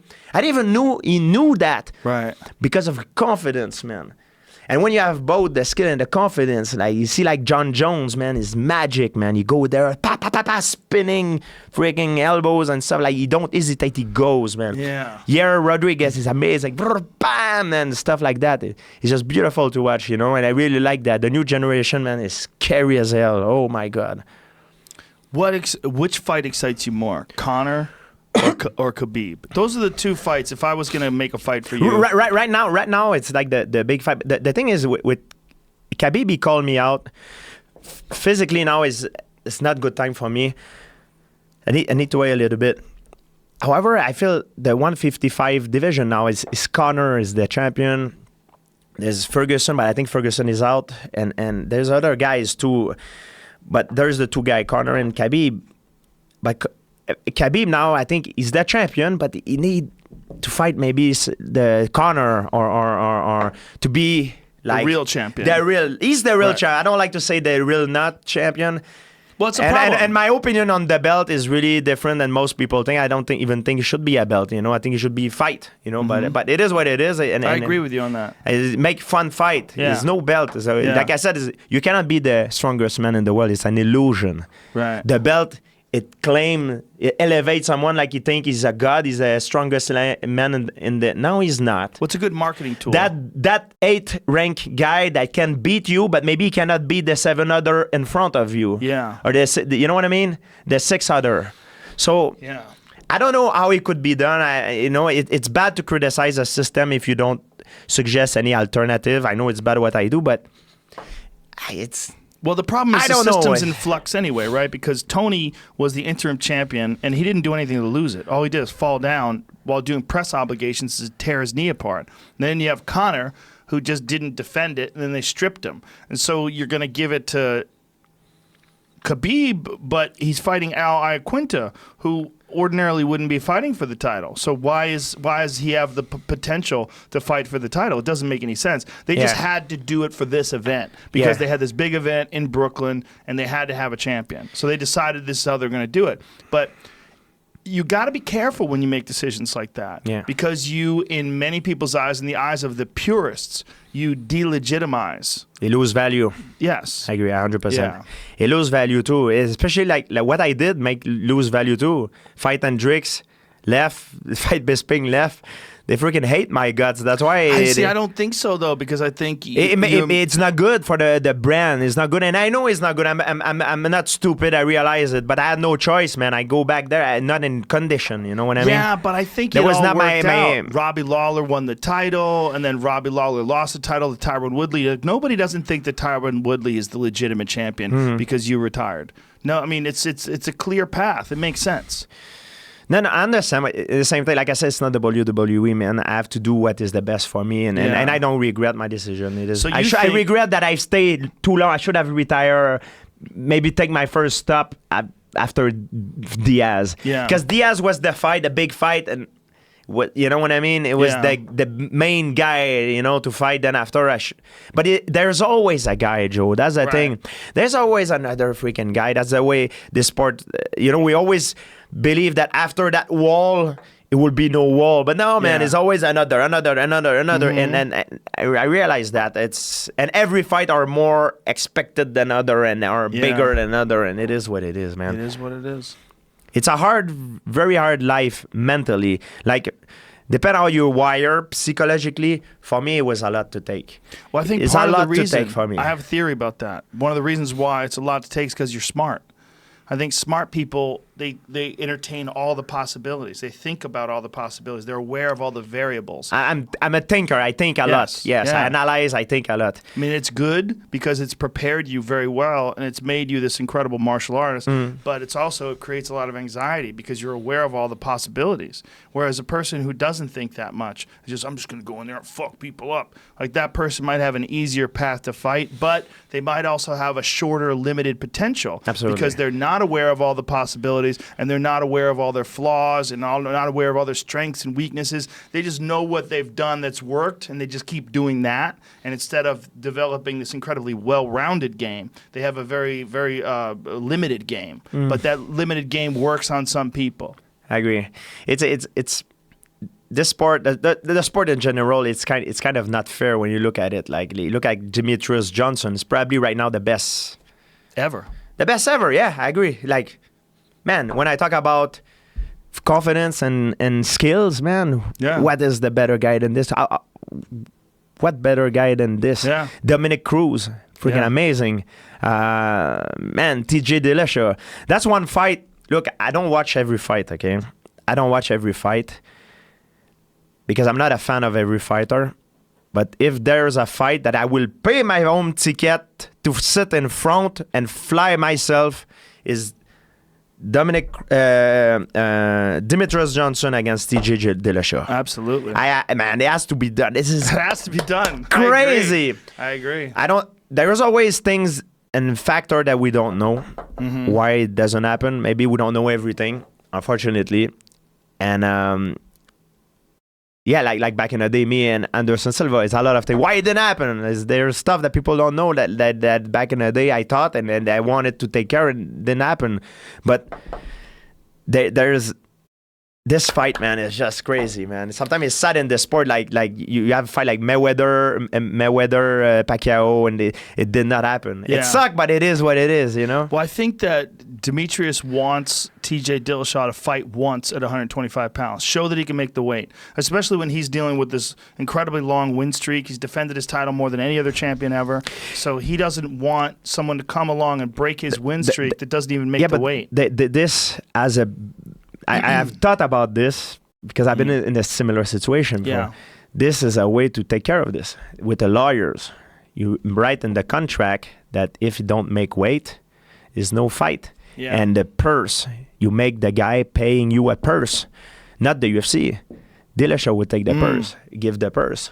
You know what I mean? Yeah. No, I do. But you need to be game enough to do it. It's a freaking risk. Yeah. Yeah, but I think Demetrius is worried that the UFC will pressure him into fighting TJ, even if TJ doesn't make the weight. So if TJ misses weight, for sure, it will make him look bad in terms of with the fan base and his brand. I agree. Yeah. However, he can make it through the lawyer. If it's that much weight difference, there is no fight. Right. You know, there's always fights, man. Joe, there's something I've learned. Fight can be negotiated the way you want. I can negotiate a fight, like depending the laws. Okay, I want you to wear pink Speedos when I fight you. It's in the contract. You have to wear pink Speedos. I want you to wear this or any, like a fifth round, or if everything could be done if it's written and by the law agreed. Yeah. It could be worked out. I don't think Demetrius... I hope it will be worked out, man. I'm saying this, guys. Let's do it, man. Let's go. Well, I think right now the rematch is set for Cody Garbrandt versus TJ Dillashaw, and Mighty Mouse just went through shoulder surgery. Yeah. So he's rehabilitating his shoulder. That's going to take quite a while. And there's Dominic Cruz too in the mix, man. Yep. He's amazing. Yeah. Like, he's amazing. I like to watch him a lot. Yeah, there's a lot of talent. There's a lot of talent in the UFC right now. The smaller guy are so much better than the bigger guy. Like, I'm telling you the truth. Like if I would have the same size as these guys, man, I don't want to fight these guys, man. They would beat the shit out of me. Like, no, man. Well, they don't have gravity fucking with them. Like I agree. You do. They don't have the gravity. They don't have the size. Yeah. But they're so good, man. It's so good to watch them. Yeah. Man. I'm learning a lot. I watch a lot more of these guys than in terms of for learning. Yeah. Man, how beautiful was that armbar that Demetrius Johnson Crazy. did? Shit, man, it slammed to slam to the armbar in the air, and he told me he practice it now. that. I practice it now. I've been training. Do you? Yeah, practice it? I learned from these guys, man. I learned from a lot of these guys. Yeah. TJ Dillashaw, he switch, man, every time. He's changing angle. That's switching. beautiful. Yeah. Dominic Cruz, man, his footwork, man, it's Have insane. you ever trained with Dwayne Ludwig? Long time ago, yes. I have a spar. We trained when I was in Denver, helping Nathan Marquardt for a fight. I spar, man, it was crazy. I spar with Dwayne, Nate, Shane Carwin too. Oh my you god! Spar with Shane Carwin? Yeah, man, that was not smart, but I did. Yeah. Fuck that. Yeah, that was not smart. That was back in the day. Maybe I should have been smarter. His hand is as big as your head. Thanks God I didn't get hurt, but oh my God, it was, yeah. At one point I remember in a training, he was in ground and pound with another guy that is like a light heavyweight. He knocked him out. Yeah. He's a big motherfucker. He's a big monster, but that was stupid of my part. When you're young, you do stupid shit. I should not have done it. Yeah, fuck that, huh? Yeah. What did he weigh back then? He weighs, me or him? Him. The same. Carwin is maybe like 270. Yeah, he's a big guy. Fucking huge. No, I know it. That was stupid, but I did it, and then you know, you move, man. You gotta fucking move. You gotta fucking move. Yeah, man. Hit and run, man. Hit and run. Don't try to stand in the pocket with this guy. And if you go for a takedown, you go in and out and quick, man. Holy shit. Your timing has to be perfect. Yeah, fuck that. You only one round? Yeah, 1 round. Whew. Yeah. As we went with everybody, you know, like, right. And there's this thing, like I when we train with other guys, especially I train with everybody. I train with John Jones. We spar with everybody. It's good experience, there, you know. And there's guys that spar like it's their life depend on it, like it's a real fight. There's other guys, of course, depending if you get ready for a fight or not, and if you know, depending the situation. But there is when it's just a sparring that you're not in training camp or whatever, you spar. But there's still guys that I see, younger guy, they lose a lot of their years of fighting in the gym because they fight in the gym, man. It's not good for your brain, man. Yeah. Holy shit. I never been a big fan of this. Yeah. You know, I feel like even now in my last sparring, guys, they come hard at me, but I have to go hard because otherwise they're going to hurt me. Right. But that's not because of me. That's because my freaking trainer is telling them, you got to put him away. We're going to praise it. You know what I mean? So why does Faraz do that? He's completely crazy, Faraz, man. He's insane. I love him to death, but man, he's completely insane. He's my sensei. He's Pai Mei. I call him Pai Mei. John, I call him the Emperor. The Emperor John, like Star Wars. They all have nickname. That's hilarious. Yeah, man. They tough guy. John is another one. Like when I'm in training camp, man, he put me with Gordon Ryan, Gary 21 after Jake Shield. Like, hey, go. Damn, man, I get smashed. I get out like a pretzel. Like, I'm like, dude, sometimes it's not good for my confidence. Sometimes it is. Sometimes I'm like, shit, man. It's hard to have a hard life. There's a darkness inside John's brain. Yeah, man, and it's hard. Dark. Yeah, he's a hard man. I made a lot of good change my last for preparation. Like, I used to train like on the ground. Doing round of 5 minutes. You're never gonna spend 5 minutes on the ground when you train for an MMA fight. So I did 3-minute round with 1 minute break. It make you and starting from scrambling position, like for example, head and arm control, then go. Right. Or mount position, go. We didn't start like shaking and because you lose time while you're making. So we start from position control and go. So it make you more active, and when you fight, it make you more opportunistic. That's how. And now I teach. I try start to help Faraz. Like I do it because I love it to help Faraz.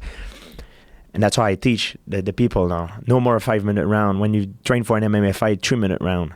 3-minute round and start from a 3-minute position. round. You will never spend the entire 5-minute round. Right. And the minute that you're going to spend on the ground, you have to be very economic and very opportunist. When you see something, boom. That's why when I get in that fight with Bisping, I see the neck, boom. Yeah. I let him stand up, do the leg drag up, right away. Yeah. I probably would not have reacted the same way a few years ago. It would be more taking a position and safe kind of mentality. You know what I mean? Yeah. That was a deep choke too. That choke was deep. It was this way. But I practice it a lot because I learned the pattern of Bisping that when you do this, you like to do this. So I predict. Yeah. We've worked on it. Like when I mean, like it's stuff that we were. It wasn't in my. Like I said, like my autopilot already in my hard disk. So it's just reaction. You don't have time to think. Which before, when you don't train like this, you train in 5 minutes. It's slower pace, so you're thinking more. Jiu-jitsu is more. It's not much of a dynamic. It's more isometric sport. Sometimes you're dynamic, but it's more isometric and position. Yeah. So you don't want to be like this for him. You want to be like bang, bang, bang, bang, fast. And you know what I mean? Make you more. You know what I mean? More efficient. What kind of training are you doing now? I mean, you're going to train with Freddie Roach now, but how much time are you spending training? I train normally twice a day, every day. Still? Yeah. I don't train hard every day, twice a day. Some days I do once a day. I try to train at least 4 days a week that are twice a day and maybe 2 days that are once a day, depending what I do. For example, I'm only going to train once a day. Today is with Freddie. Tomorrow I do this new thing now. That really changed my life too. I train in a pool. I don't lift weight. You don't lift weights? No, man, I don't. And I still don't believe in conditioning. You say conditioning, I don't believe. I don't believe. I believe it's an illusion. Everybody has it's efficiency. If someone gets tired more than the others because it's more efficient. Because everybody at a certain level is in shape. You know what I mean? But I train in the pool. I do, for example, I have resistance stuff, equipment, and I train in the pool. So it's like my weight training I do in a pool. Wow. For example, you do flies. So you have protagonist, antagonist muscle that works all the time. And it's like doing flies, but instead of that, you have protagonist and antagonist. You do a fly and a pull in the same time. Push, pull. And you're doing it with rubber bands? Like what No. It's a resistance equipment. No. Resistance equipment is like a... Shit, I wish I would know like you. Like a cable? No, it's not a cable. It's like a resistance. It's like a handle It's a new thing. The Russian developed this like in the 80s, a long time ago, where we just start to learn now about it. And the Russian were way more advanced than us. And it's Gavin Macmillan that made me discover this form of training when I rehab my ACL. So he hates weight training. He said weight training, they load up your joint. It damages your joint, you know, depending how you do it. But when you go heavy, it damages your joint, and it's true. That's why I look young and I feel better at 37 now. If it wouldn't be for this, my ulcer, I feel better now at 37 than I feel at 25. Mark my word, it's true. The only difference is, let's say I go out with, like, my birthday was May 19 last Saturday. I get completely wasted, drunk. It takes me more days to recuperate because I'm 37 than when I was 25. But strength-wise, like, I feel just more powerful, better. Yeah, man, there's hope for the older man. There's hope that we can last better. We can have a better living. It's kind of crazy that you don't believe in strength and conditioning. I don't. You think that is the thing that everybody does today. No, everybody I don't. is involved with strength and conditioning. Because sometimes they mix up their performance and strength conditioning because of the steroid, I believe. A lot of people, they say, oh, my new nutrition is because of this, or my new training make me be stronger. Look, I'm a better fighter. Oh, man, maybe it's because you taking something, you know what I mean? Yeah. I believe like in UFC, let's say I spar with some pro boxer, okay? For example, like... Is this you right here? Yeah, this is an example. Yeah. So you got ankle weights on? Is that what it is? Yeah. Oh, wow. Yeah, but they create a resistance on the way up. You see, so so it doesn't load up my joint. And you're just exploding. Yeah, this is like pistol squat, but there's like 100 like exercise like this. Like I say 100, maybe not 100, but there's so many. Yeah, man. There's stuff you can do with every part of your body. You can do an exercise. And this is something the Russians got into. Yes, and also the NFL football player a lot train with that because it increases your power. It works. So the thing that you don't have is the stability. But if you want to increase your power, it helps for increasing the power for muscle, the fiber of the muscle. You know what I mean? Yeah. It won't make you a better fighter, but it will, longevity-wise, keep your vehicle healthier. That's why I do strength conditioning. I don't do for making me a better fighter. I do it because I want to look good. I want to be muscular. I want to be balanced. I want to have a longer longevity. It's not gonna make me hit harder or stronger. Right. Hell no. Freddie Roach might help me hit stronger, for example. Right. You know what I mean? John Danaher will make me be more creative, have better arm bars, and Ferraz will make me, you know what I mean, like better fighter in terms of giving me knowledge and different things. That's what I believe. Could be wrong, Joe. Like I know we think different ways in that regard. We argue before about this, but that's what I believe. I'm open-minded. A lot of times when I'm arguing, I'm just playing the devil's advocate. I don't think there's any one way to do these things. Like example, I spar, for example, or you're a jiu-jitsu guy, make an experimentation. Go wrestle with a real wrestler, like a high-level wrestler, pure wrestler. Right. Wrestle with him. You're gonna get tired much quicker than him. Right, for sure. It's not because he's got a better cardio than you, you know, or maybe he is, like depending.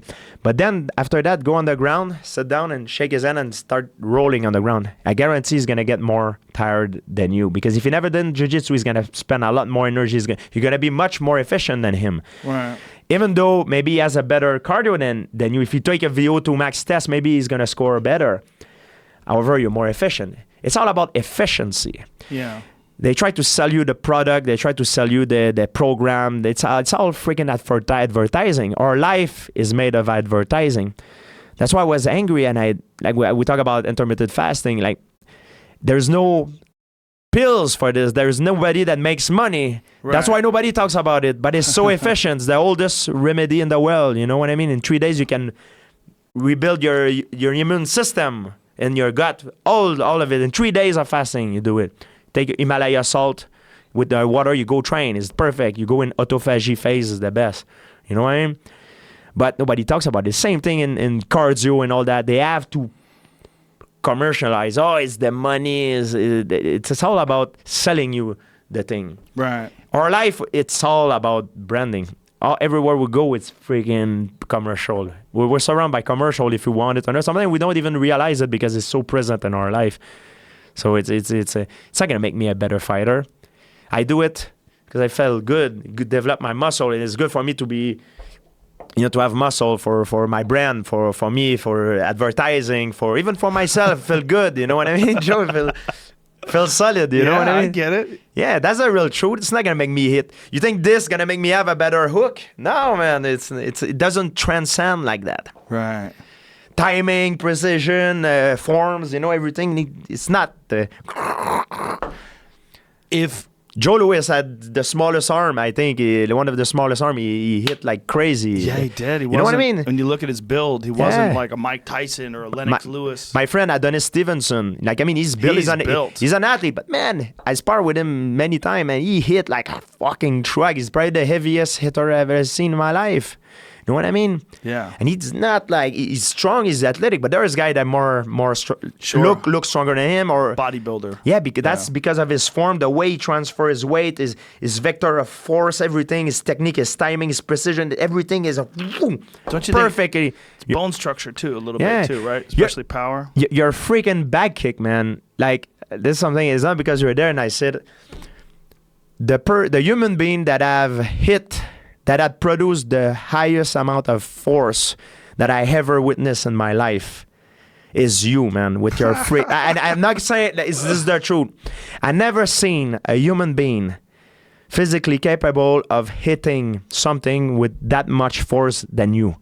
It's a perfect example of what we argue. Yeah. It's not because you're stronger. Yeah, you're a strong guy. You're a good athletic guy. But like you're older than me. Like you know what I mean? Like, why? Because it's your form, the technique, the vector of force, your technique, everything is all freaking perfect, your timing. That's why when you turn and you make that spin, like, I don't care who you are. If you Francis Ngannou, you hit that shit on the face, you're gonna be dead, Like, not dead, but you're gonna be knocked out, man. Yeah. This is crazy, you know what I mean? When you did that, it was completely insane, you know what I mean? Yeah, that's the one. Jeez. I'm still working on it, by the way, but I can't do like you do with my knee coming out. I feel like when I do in sparring, the guys, they see it and they so I have to keep my knee tucked in. Yeah, I think you're just thinking that. Maybe it's because the years of efficiency. karate, I learned in a different way. So my brain is wired so much in a certain way. Yeah, the problem with karate is that lower knee. The knee down by the other knee versus up by the hip. When you bring it up by the hip, there's much more leverage. There's a tremendous amount of force. And the alignment of your lower leg, the supporting leg, and the kicking leg is better to generate force. Whereas the kicking leg is almost independent of the lower leg if you're going up, because they're not moving in the same direction. Like one leg is going up, the other leg is going forward. So it's like, it's all goofy. But when the hip is up, when you turn, the hip is up, this is pushing, and this is going forward. It's just boom. However, That's Joe, where the power comes from. However, you come from Taekwondo. Yeah. Is all the Olympic athlete like champion? They don't do it like that. Yeah. No, they don't. No, exactly. You do it in a different ways, right? Well, but I never seen anybody hit as hard. Like, I don't care if it's a punch. Like, I never see a blow from a human being that hard. Man, I remember the bag when you were working in.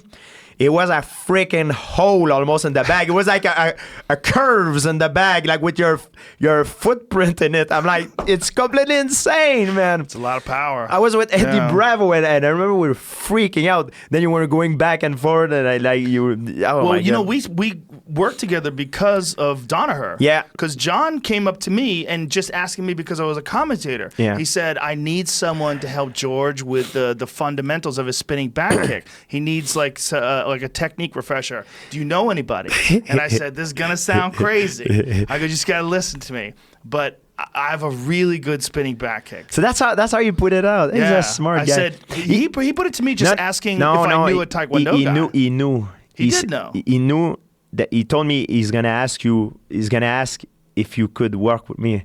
That's funny because he said it to me, asking me if I knew somebody. No, but you want to put it this way. Because John is a smart guy. John is very smart guy at he would have, if he wouldn't have said, he would have kind of, right, because I remember he said that to me, and I say, because he's like my sensei, he's my so I said, yeah, right. I'm like, then I was rolling my eyes like, what the fuck is Joe Rogan? I didn't know what your background, like I know you did some martial arts. That's what I thought he was gonna think. No, but he knew That because the word gets around that you have a very strong spinning back kick. He's somewhere somehow told him, or he's seen it, or because he told me. I remember he told me. Then I was like, yeah, I'll do it when I go train with Freddie Roach, and then I couldn't believe it. I called him the same night. I said, what the fuck was that, man? It's like. This should be if he ever fights, man, this should be illegal. He can kill someone with this, man. It's insane, man. Well, what's fucked up is it almost feels like a lie because it was so long ago. It was a different life. Like, I stopped fighting. I'm 50 years old. I stopped fighting when I was 21. So I haven't fought in forever. So it's just I keep doing it and training, but I haven't done it so long. So when I tell someone that I can do it, I'm like, is that true? I'm like saying, is it true? How many people did you ever light up someone with that particular? There's a video of me when I was 19 from a Taekwondo tournament making a guy fly through the air. Yeah. Are you serious? It's on YouTube. Yeah, Jamie. Oh Jamie my God. Is he okay now? Is he alive? I don't know. Here it is right here. Are you kidding me, man? Yeah, that's a fucking scratchy VHS video from 1986. Bro, you realize you didn't even cut him, like, we talk about precision, like there was like your technique is freaking, it's so powerful. Like, you cut him where, on the shoulder, on the? No, I caught him on the body. It wasn't in the shoulder. You can see it again. But yeah, it's okay. It's just his arm. It's underneath his arm, like, as it actually lands. God. But I saw him to put that guy away is because it's very incredibly powerful. Like, a guy would do the same thing, hit him in the same spot, it would probably not get put away like that. Oh, okay. See, as you see, like the impact, it goes right into his body, and then I extend, and then when I extended, I was kind of like. Oh yeah, okay. I see. No, yeah. that was perfect. And he just sailed through the air. It's a crazy. It's got so much power. Yeah, man. It's just a crazy technique. And I was raised in a Taekwondo school that came from the old school Taekwondo before tournaments. See, General Che Hyung-yi, he was the inventor of Taekwondo, the founder of Taekwondo, and he trained a small handful of elite instructors, and one of them was Jae-Hun Kim, who was my instructor.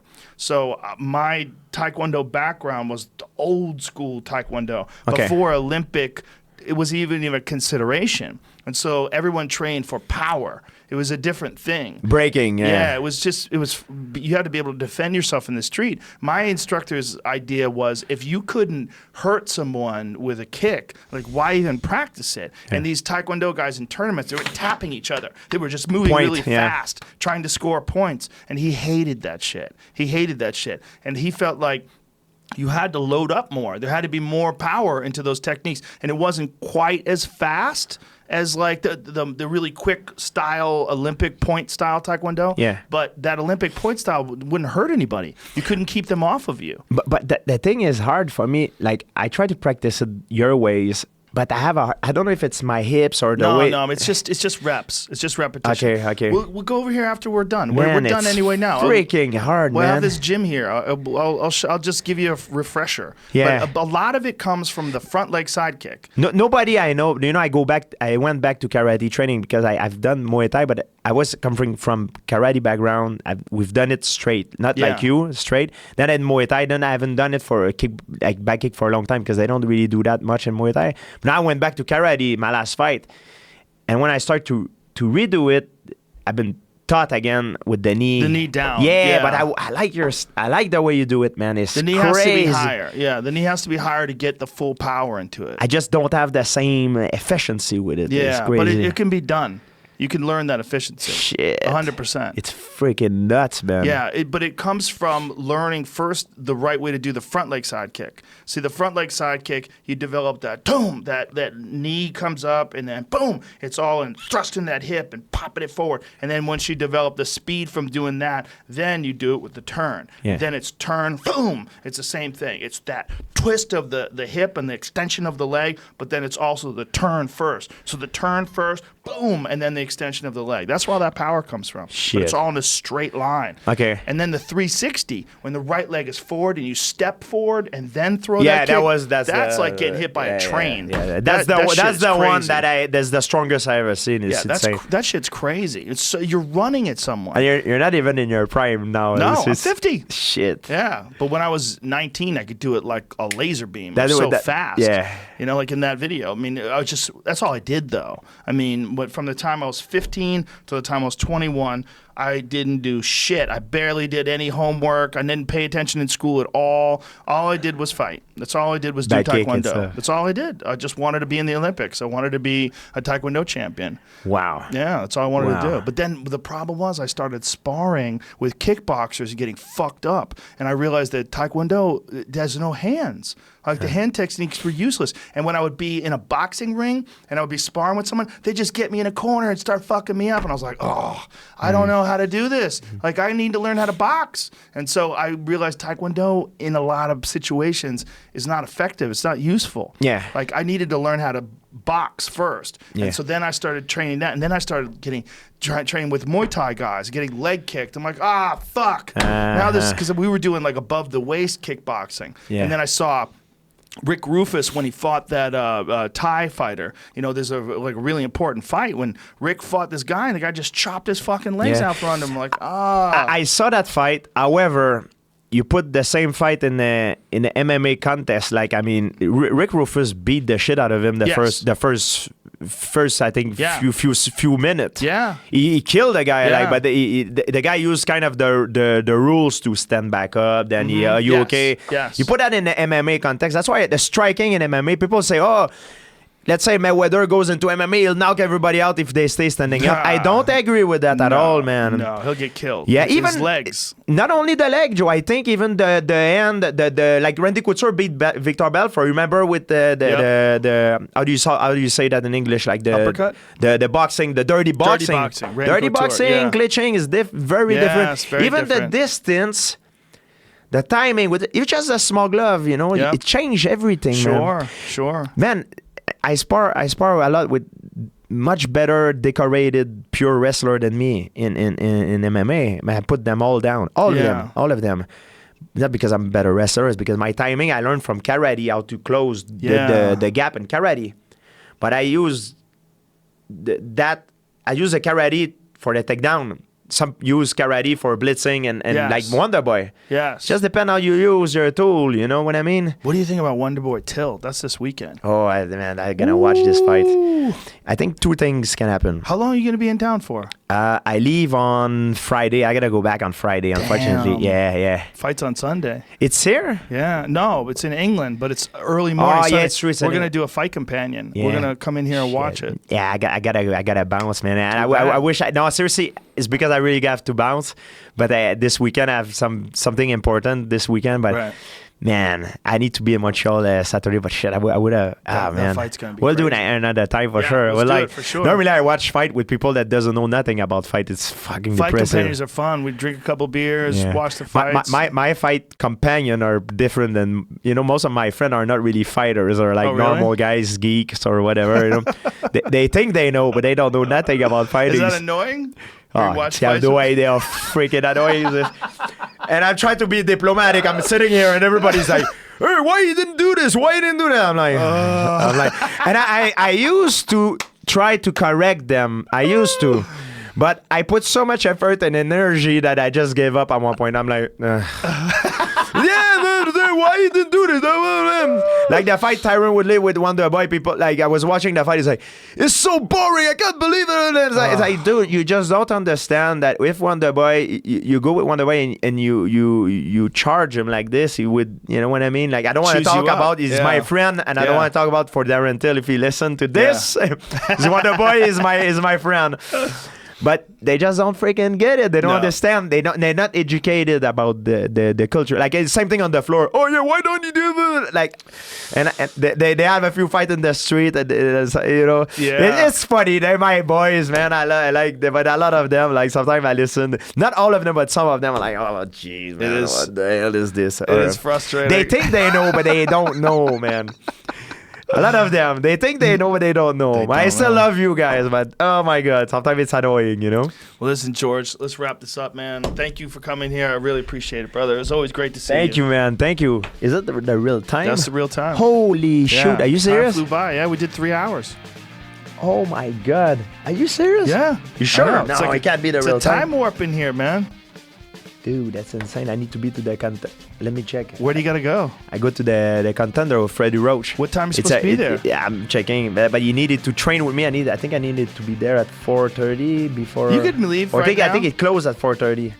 If you leave now, you could be there by 4:30. Yeah, but I missed the freaking back kick instructional, and which I want to I'll give you a quick one, real quick. Fuck. Let's fucking do it. All right, You don't let's mind, wrap this Joe? up. You sure? No. Bye, everybody. You don't mind, man?